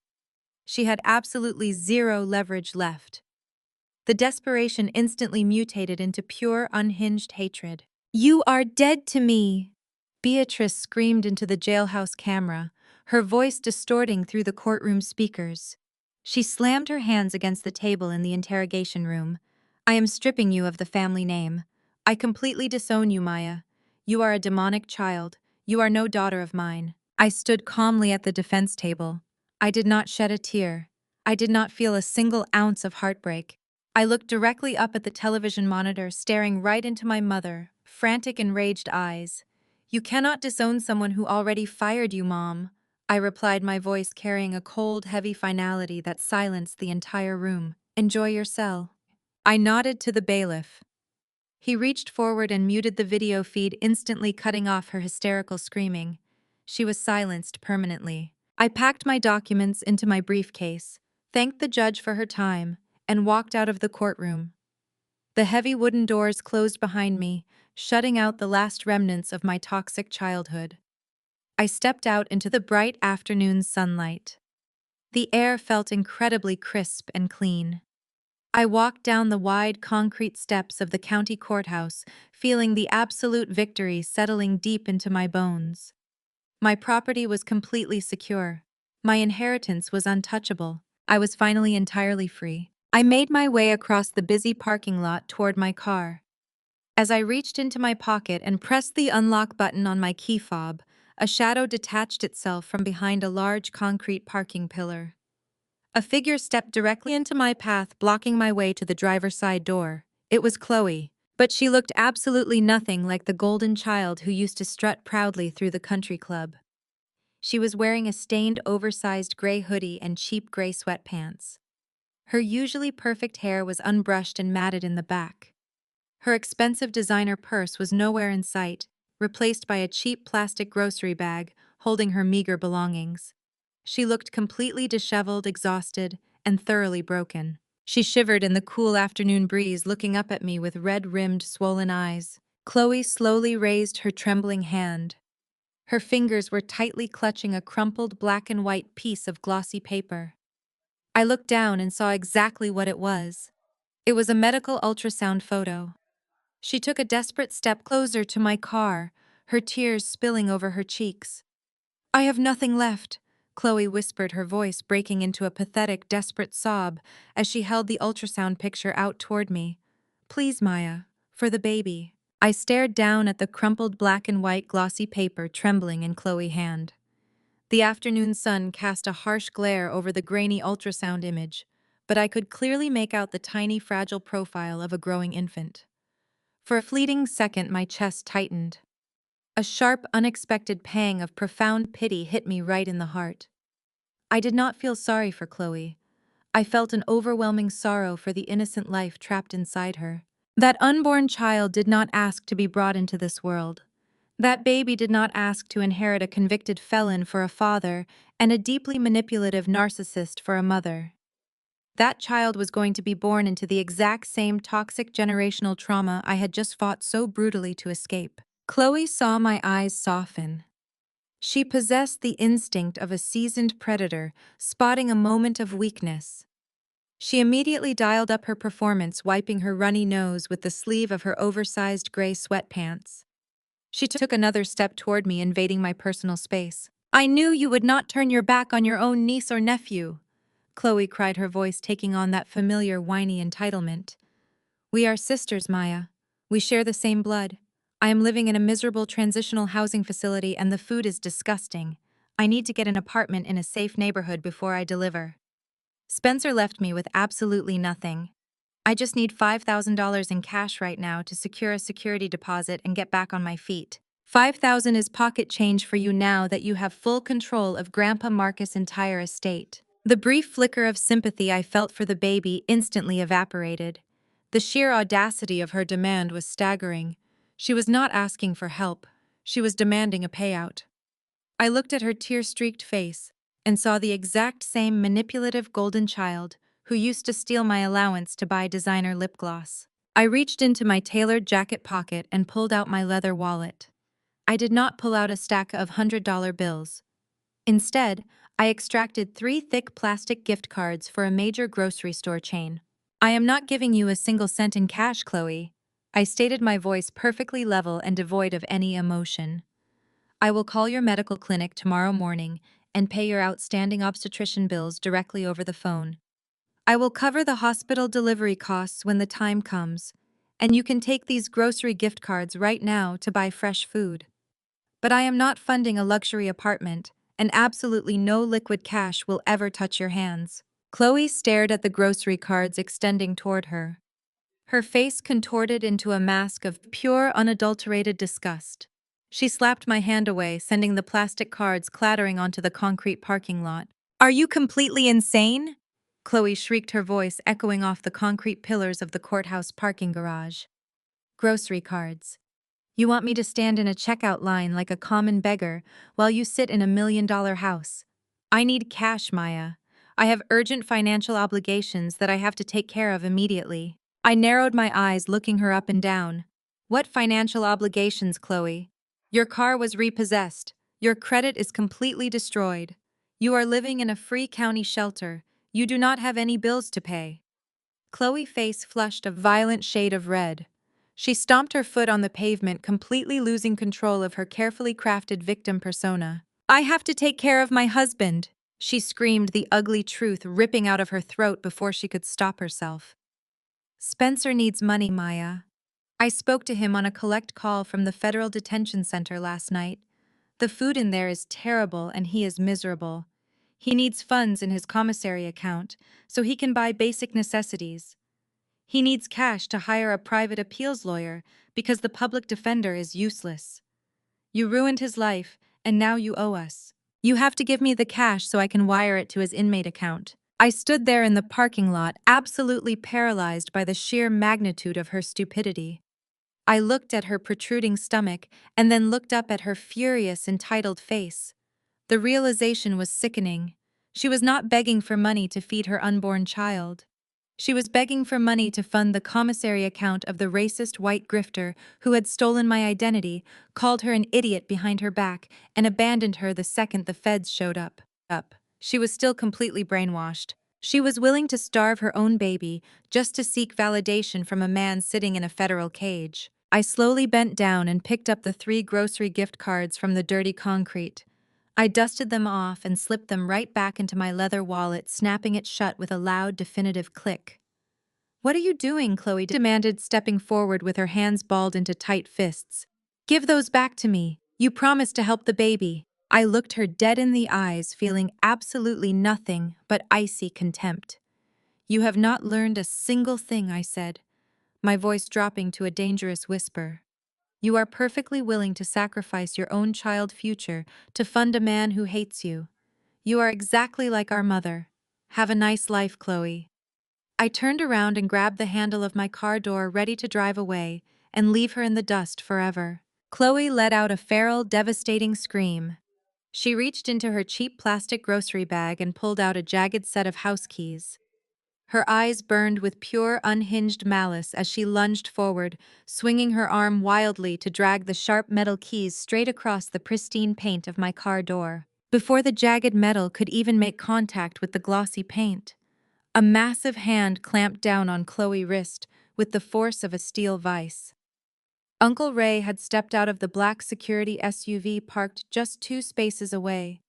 He twisted her arm back just enough to force her fingers open, making the keys clatter harmlessly onto the concrete parking lot. Chloe shrieked, thrashing wildly against his grip, but the veteran security professional did not even blink. He held her firmly in place, easily neutralizing the pathetic physical attack. You need to calm down, little girl. Uncle Ray rumbled, his deep voice echoing off the concrete walls of the courthouse garage. You are one bad decision away from spending your pregnancy in a county jail cell right next to your mother. Chloe gasped for air, her chest heaving as she glared at me over Uncle Ray's massive arm. You set me up, she screamed, spitting the words. You brought your security team here to ambush me. You are a coward, Maya. I calmly walked around to the driver's side of my car and opened the door. I reached into the glove compartment and pulled out a crisp white legal envelope. I walked back around the hood and stepped right into her personal space. I slapped the heavy envelope directly against her chest. Consider yourself officially served. I stated, my voice perfectly level. That is the formal 30-day eviction notice mandated by state law. However, because you just attempted to vandalize my property and physically assault me, your privileges as a tenant are immediately restricted.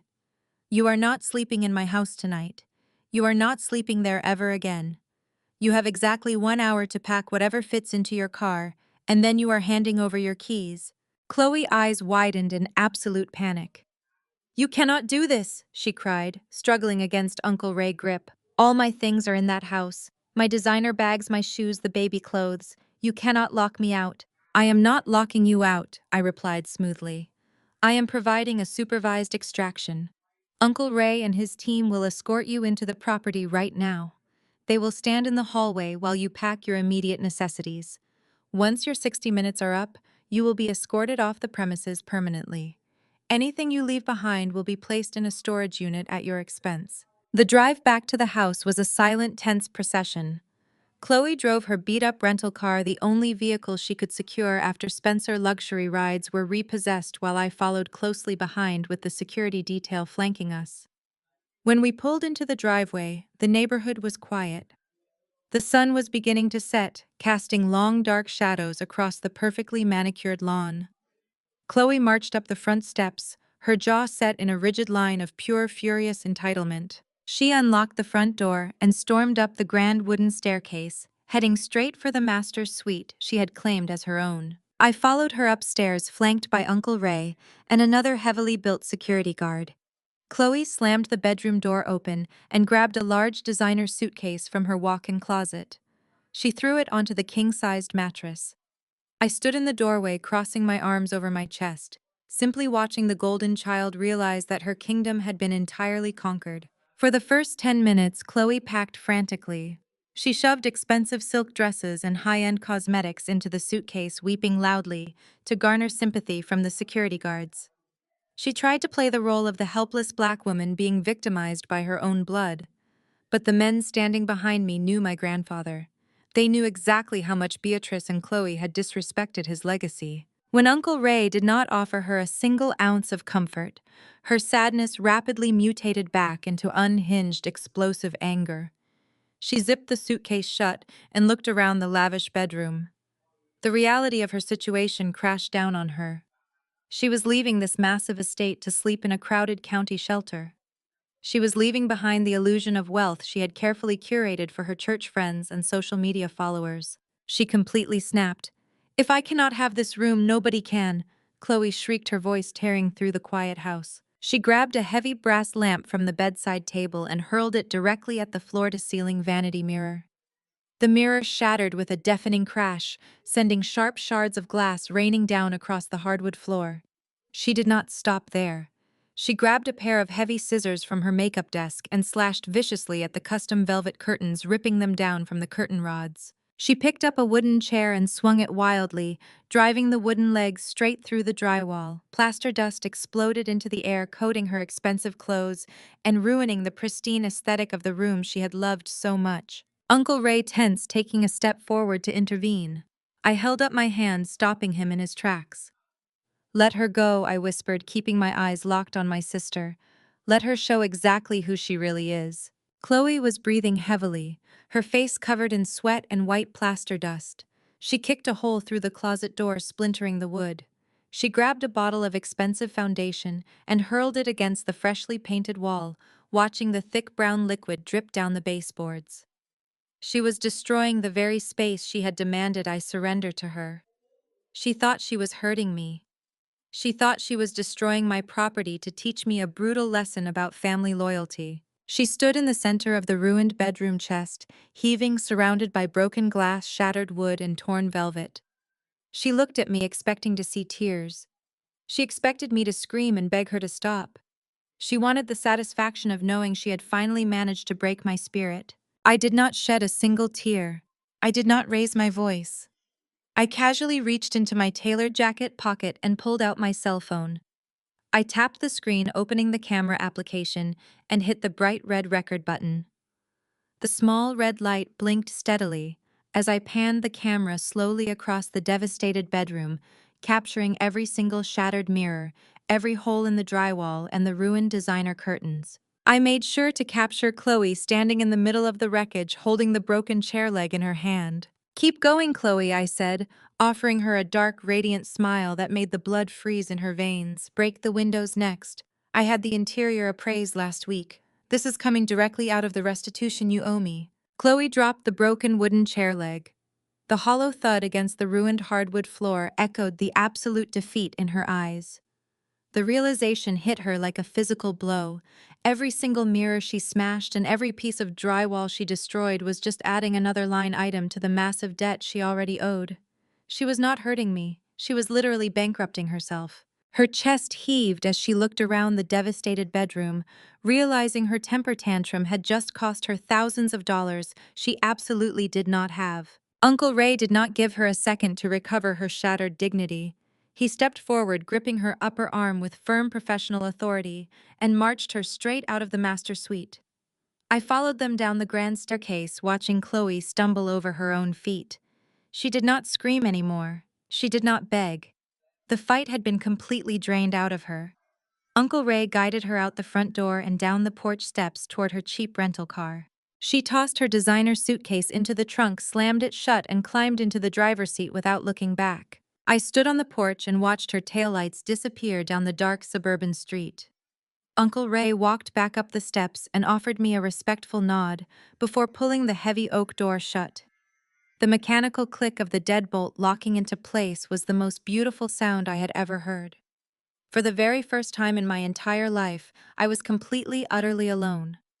There was no one waiting in the kitchen to belittle my ambitions. There was no one demanding I sacrifice my peace for their comfort.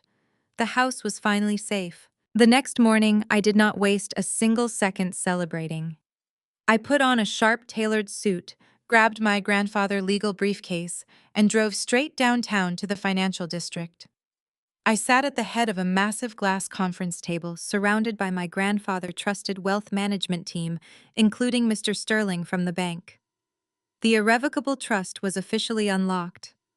$1.5 million sat in a high-yield account, waiting for my direct authorization. Mr. Sterling slid a thick portfolio across the glass table.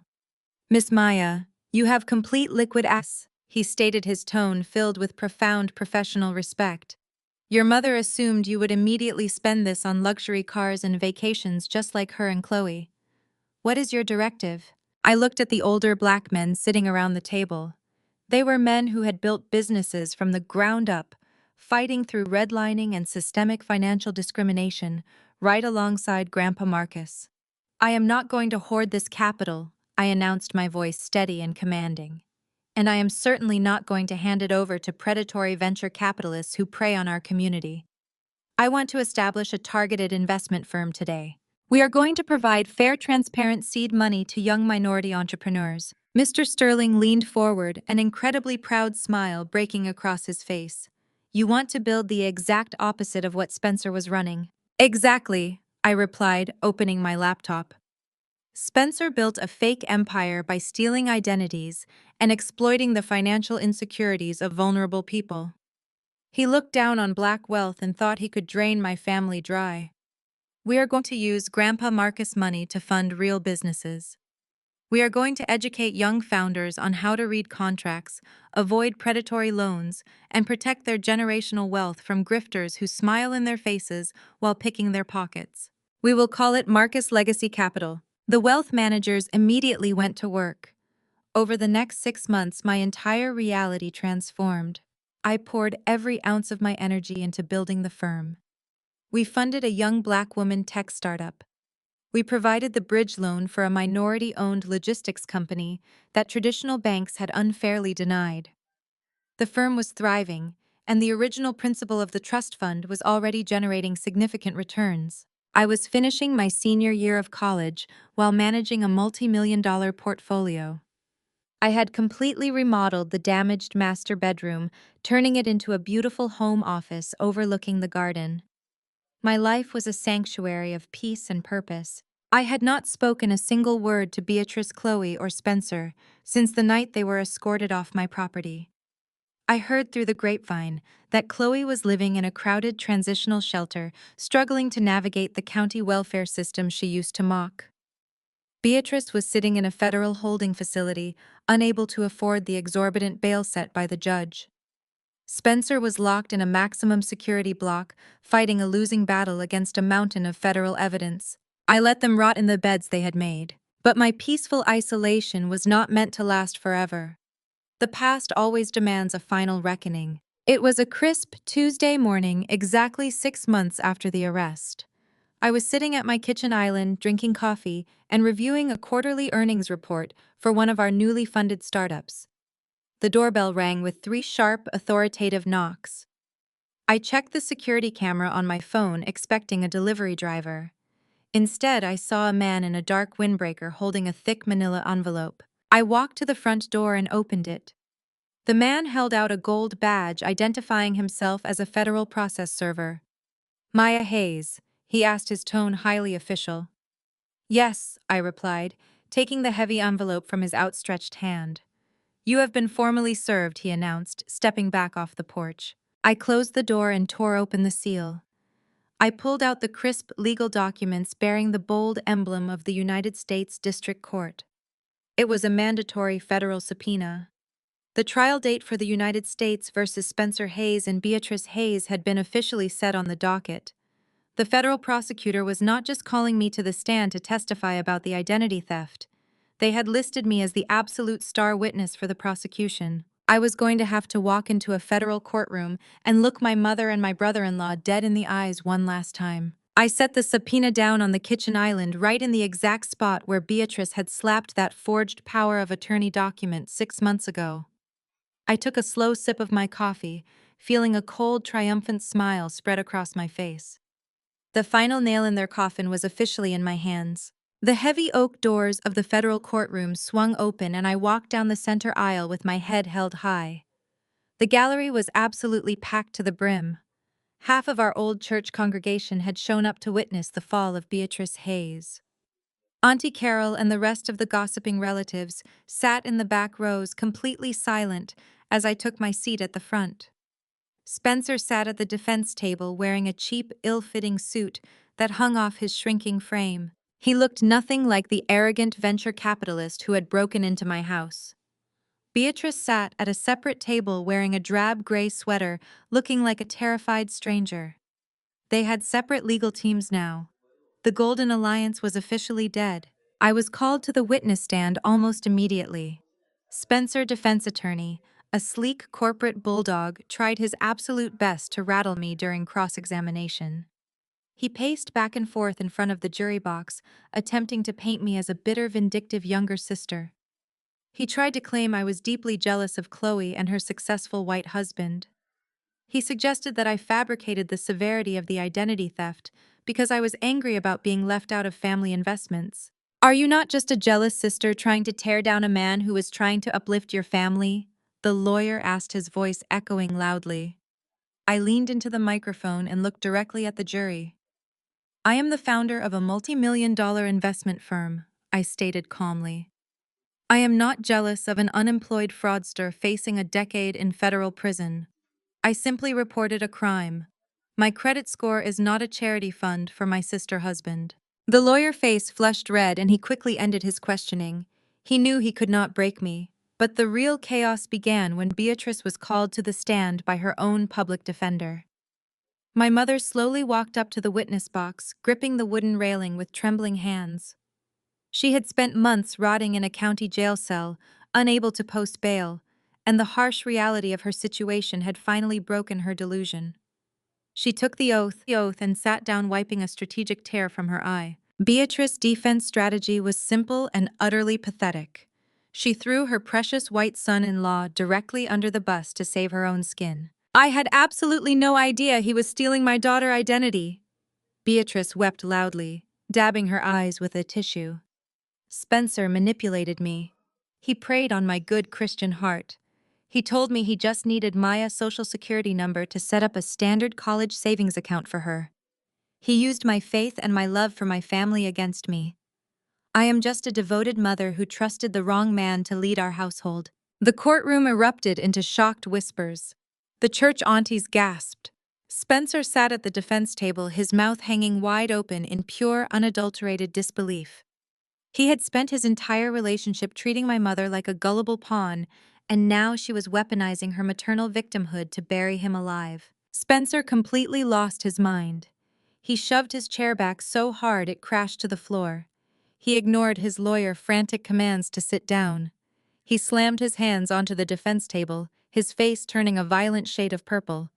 "You lying, hypocritical snake," Spencer screamed at the top of his lungs, pointing a shaking finger directly at Beatrice. "Do not sit up there and play the innocent church lady. You orchestrated the entire thing." The judge slammed her gavel down, demanding order, but Spencer was entirely unhinged. The pristine mask of white privilege and corporate superiority was completely gone. "She gave me the social security number," Spencer roared, turning to face the jury box frantically. "She dug it out of her own filing cabinet and handed it to me. She knew exactly what I was doing." Beatrice demanded a 20% cut of every single fraudulent loan I secured. She sold her own daughter's financial future so she could buy custom hats and designer shoes to show off at Sunday service. She is the mastermind. She drained the money just as fast as I did. Beatrice shrieked from the witness stand, gripping the microphone. "He is a liar," she wailed, pointing back at him. "He is a racist thief who ruined my innocent family." The courtroom descended into absolute pandemonium. The alliance was eating itself alive right in front of a federal judge. My mother and my brother-in-law were screaming vicious insults at each other, exposing every single dark, dirty secret they had kept hidden behind the walls of our suburban home. They were doing the prosecutor job for her. I sat in the front row watching them tear each other to shreds, feeling absolutely nothing but a cold, satisfying sense of justice. The judge slammed her gavel repeatedly, threatening to clear the entire courtroom if they did not silence themselves immediately. Two federal marshals stepped up behind Spencer, forcing him back into his chair.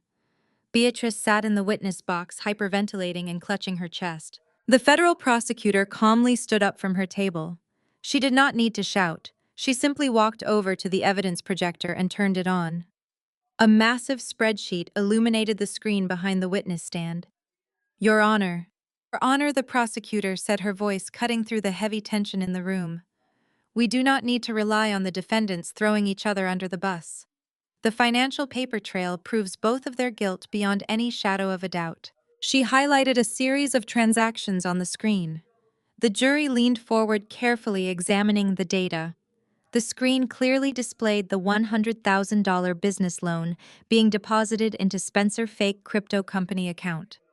But the prosecutor did not stop there. She traced the money. 3 days after the loan was approved, exactly $20,000 was wired directly into Beatrice's personal checking account. The memo line on the transfer literally read "Family Investment Cut." Beatrice closed her eyes tightly, tears streaming down her face as the undeniable digital proof of her betrayal was broadcast for the entire courtroom to see. Spencer slumped in his chair, burying his face in his hands. There was no defense left. There were no more lies to spin. The truth was written in black and white banking records. The judge instructed the jury and dismissed them to begin their deliberations. As the jury filed out of the courtroom, the heavy wooden doors closing behind them, a profound silence settled over the gallery. I checked my watch, feeling my heart beat steadily against my ribs. I knew federal fraud cases could sometimes take days for a jury to unravel. But the evidence presented today was so overwhelmingly damning that I knew it would not take long. Less than 2 hours later, the heavy wooden doors swung open and the bailiff stepped out. He announced that the jury had already reached a verdict. The jury filed back into the federal courtroom, their faces completely unreadable. The heavy silence in the gallery was absolute. I sat in the front row, keeping my posture perfectly straight.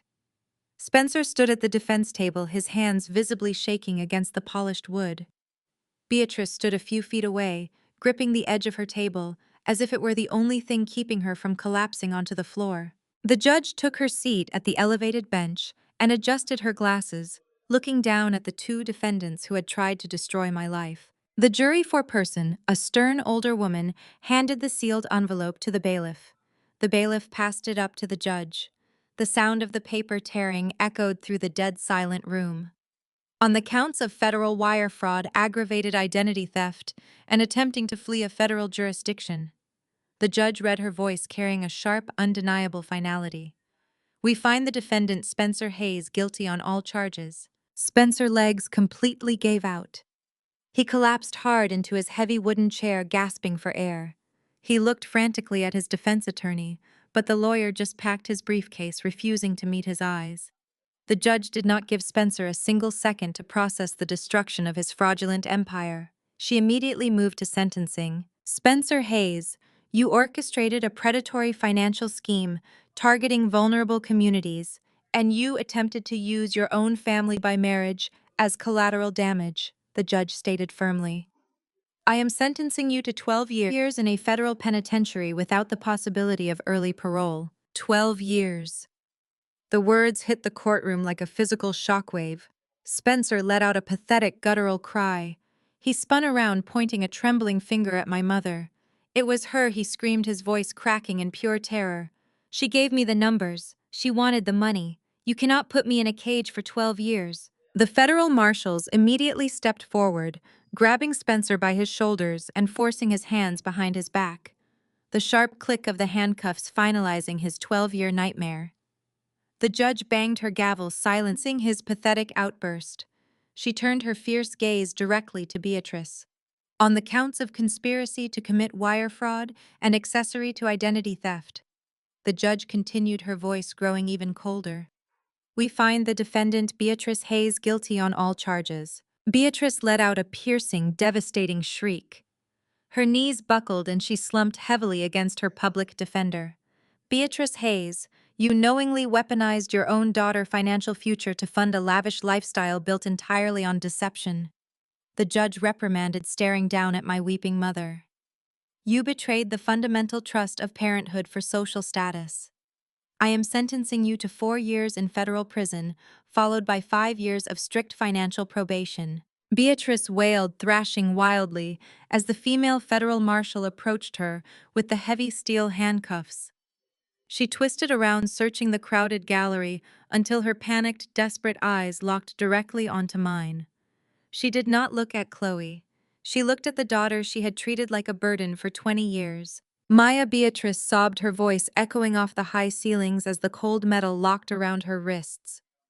Maya, please help me. I am your mother. You cannot let them take me away in chains. I will change, Maya. I will be the mother you always wanted. Please just tell the judge you forgive me. Have mercy on your own flesh and blood. I stood up from the front row. I looked at the woman who had happily let me starve in high school just to buy Chloe a designer prom dress. I looked at the woman who had tried to steal my grandfather's legacy to fund a racist white grifter. I did not shed a single tear. I did not feel a single ounce of guilt.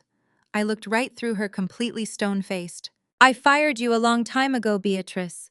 I said, my voice perfectly calm and carrying across the quiet room. Enjoy the next 4 years. Maybe the prison chaplain will listen to your fake prayers. Beatrice screamed my name as the marshals dragged her out of the courtroom through the side doors. Spencer was hauled out right behind her, still weeping about his ruined life. When the judge slammed her gavel down for the final time, the entire room felt like it had exhaled a massive breath. The church aunties who had shown up to support Beatrice were now whispering furiously among themselves, shaking their heads in absolute disgrace. They had witnessed the undeniable proof that their favorite church donor was nothing more than a common thief. Beatrice's reputation in the community she worshipped so deeply was permanently eradicated. The Golden Alliance was officially dead and buried. I turned around to face the gallery. Chloe was sitting in the third row, completely alone. Her fake designer bag sat on the floor next to her cheap sweatpants. She was sobbing hysterically, clutching her pregnant stomach. She had chosen a fraud for a husband and a narcissist for a mother. She had actively participated in my financial abuse because she thought she would always be protected by her golden child status. Now she had absolutely nothing. No husband, no mother, no sister, no house, and no money. She looked up at me, her eyes begging for a lifeline. I did not give her one. I turned my back on her and walked straight down the center aisle. I pushed open the heavy wooden doors and stepped out into the grand marble hallway of the federal courthouse. I walked through the security checkpoint and pushed through the main glass doors. The bright afternoon sunlight hit my face instantly. I took a deep, cleansing breath of the fresh city air. The heavy, toxic weight I had carried since childhood was entirely gone. I was wealthy, successful, and completely free. I walked down the wide concrete steps of the courthouse, pulling my car keys from my tailored jacket pocket. I was ready to head back to my firm and get to work. But before I could reach the bottom step, a tall, distinguished man in an immaculate navy blue suit stepped directly into my path. He held a premium leather briefcase and wore an aura of undeniable corporate authority. He did not look like a reporter. He looked like old established money. "Miss Hayes," the man said, extending a firm, confident hand. "My name is David Kensington. I am the chief executive officer of a massive Manhattan investment firm." I paused, examining his professional demeanor before accepting his handshake. "How can I help you, Mr. Kensington?" I asked, keeping my guard up. He smiled, a genuine, respectful smile. "I have been following this trial very closely," he explained, dropping his hand. "More specifically, I have been following you. How you navigated a $1.5 million irrevocable trust under extreme domestic duress is absolutely legendary in our financial circles. You displayed a level of ruthless, brilliant capital preservation that seasoned executives double your age rarely possess." I stood a little taller, intrigued by his directness. "I simply protected what my grandfather built," I replied. "And you did it flawlessly," David Kensington said, his eyes shining with absolute serious intent. "We do not just want to do business with you, Miss Hayes. We want you on our side of the table. We want to offer you a junior partnership."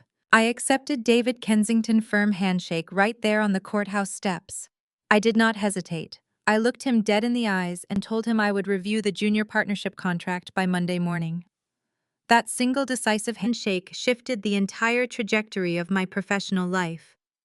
I walked down the street feeling the warmth of the sun on my face. Fast forward exactly 1 year. The crisp November air wrapped around my newly renovated suburban home. It was Thanksgiving Day. I stood in my massive gourmet kitchen, pulling a perfectly smoked turkey out of the double oven. The rich, savory aroma of baked macaroni and cheese, collard greens with smoked turkey tails, and candied yams filled the entire house. This was not the kind of performative, stressful holiday dinner my mother used to host. Beatrice used to spend Thanksgiving screaming at me to polish the silverware so she could impress church members who secretly despised her. Today there was absolutely no screaming. There was no manipulation. There was no anxiety tightening my chest. There was only the warm, booming sound of genuine laughter echoing from my backyard patio. I wiped my hands on my apron and walked out onto the deck. The transformation of the property was stunning. The broken glass and ruined drywall Chloe had left behind were distant memories. I had completely remodeled the space, transforming it into a modern, peaceful sanctuary. My backyard was filled with my chosen family. Uncle Ray and the rest of the private security team were gathered around the fire pit, loudly debating sports statistics. Mr. Sterling from the bank was sitting at the patio table offering financial advice to the young black tech founder I had funded 6 months ago. David Kensington had even flown down from Manhattan for the holiday, trading his tailored suit for a comfortable cashmere sweater while holding a plate of sweet potato pie. I looked around my yard and felt a profound, overwhelming sense of gratitude. I had built a table where everyone was respected. I had cultivated a community based on mutual growth and authentic support. I did not have to shrink myself to make other people feel tall. I did not have to empty my wallet to buy their conditional love. Miles away in a completely different world, Chloe was experiencing a very different kind of Thanksgiving. She was not wearing a silk designer dress. She was not sipping a mimosa on premium patio furniture. Chloe was wearing a stained polyester uniform, working a grueling minimum wage holiday shift at a rundown 24-hour roadside diner. Her swollen feet throbbed against the greasy linoleum floor. She was heavily pregnant, miserable, and completely alone. She carried a heavy tray of dirty coffee mugs and half-eaten scrambled eggs, wiping her sweaty forehead with the back of her wrist. A rude customer snapped his fingers at her, demanding a refill on his cheap coffee. Chloe flinched, her eyes welling with exhausted tears as her shift manager yelled at her to move faster. There was no white venture capitalist husband coming to save her. There was no mother to bail her out. She had sacrificed her own sister for a fake luxury lifestyle, and her ultimate reward was a minimum wage apron and a mountain of unresolved debt. Back at my home, I poured myself a glass of expensive aged red wine. I leaned against the kitchen counter, listening to the joyful music playing from the outdoor speakers. Suddenly, my cell phone vibrated against the marble island. The screen lit up with an incoming call. The caller identification did not display a name. It simply read Federal Correctional Institution Danbury. I picked up the phone and stared at the glowing screen. I knew exactly who was on the other end of the line. I could perfectly picture Beatrice standing in a loud, crowded prison hallway, wearing a drab khaki uniform, clutching the sticky plastic receiver of a payphone. It was Thanksgiving, and she was sitting in a federal cage completely stripped of her church status, her designer hats, and her false righteousness. She was desperately trying to call the daughter she had thrown away, begging for commissary money, or maybe just begging for someone to listen to her performative tears. She wanted to infect my peace with her toxic guilt. She wanted to pull me right back into her miserable, chaotic orbit. I did not feel a single ounce of anger. I did not feel sad. I felt absolutely nothing. I smiled softly, staring at the federal facility caller ID. I swiped my thumb across the glowing red icon on the screen and hit decline. The phone immediately went dark. I did not stop there. I opened my call settings and pressed block number, locking Beatrice Hayes out of my life for the rest of eternity. She was permanently deleted. I picked up my glass of red wine and walked over to the hallway wall. Hanging in a custom mahogany frame was a beautiful black and white portrait of Grandpa Marcus. He was smiling that sharp, knowing smile. The smile of a man who had built a legacy from the ground up and protected it with everything he had. He knew the vultures would come. He knew the greed would infect his own daughter. But he also knew that I possessed the strength to safeguard his life work and turn it into an empire. I raised my glass of wine toward the portrait. "We did it, Grandpa." I whispered, the taste of absolute victory sweet on my tongue. I kept the money safe. I took a slow, deeply satisfying sip of the wine. The laughter from the backyard grew louder as Uncle Ray started telling a hilarious story about his college days. I turned my back on the front door and walked out onto the patio, rejoining my beautiful chosen family. The crisp autumn breeze felt incredibly refreshing. I took my seat at the head of the table, surrounded by success, security, and genuine unconditional love. The absolute sweetest revenge in the world is simply living a phenomenal life. The ultimate lesson is that your worth is never defined by those who refuse to see it. When toxic relatives label you the scapegoat, you do not have to accept their false narrative. Real power comes from walking away, setting firm boundaries, and quietly building your own success. True justice does not require matching their cruelty. It simply demands that you reclaim your life and thrive without them. Living an authentic life is always the sweetest revenge. Have you ever had to cut off toxic family to protect your peace? Share your story in the comments and subscribe.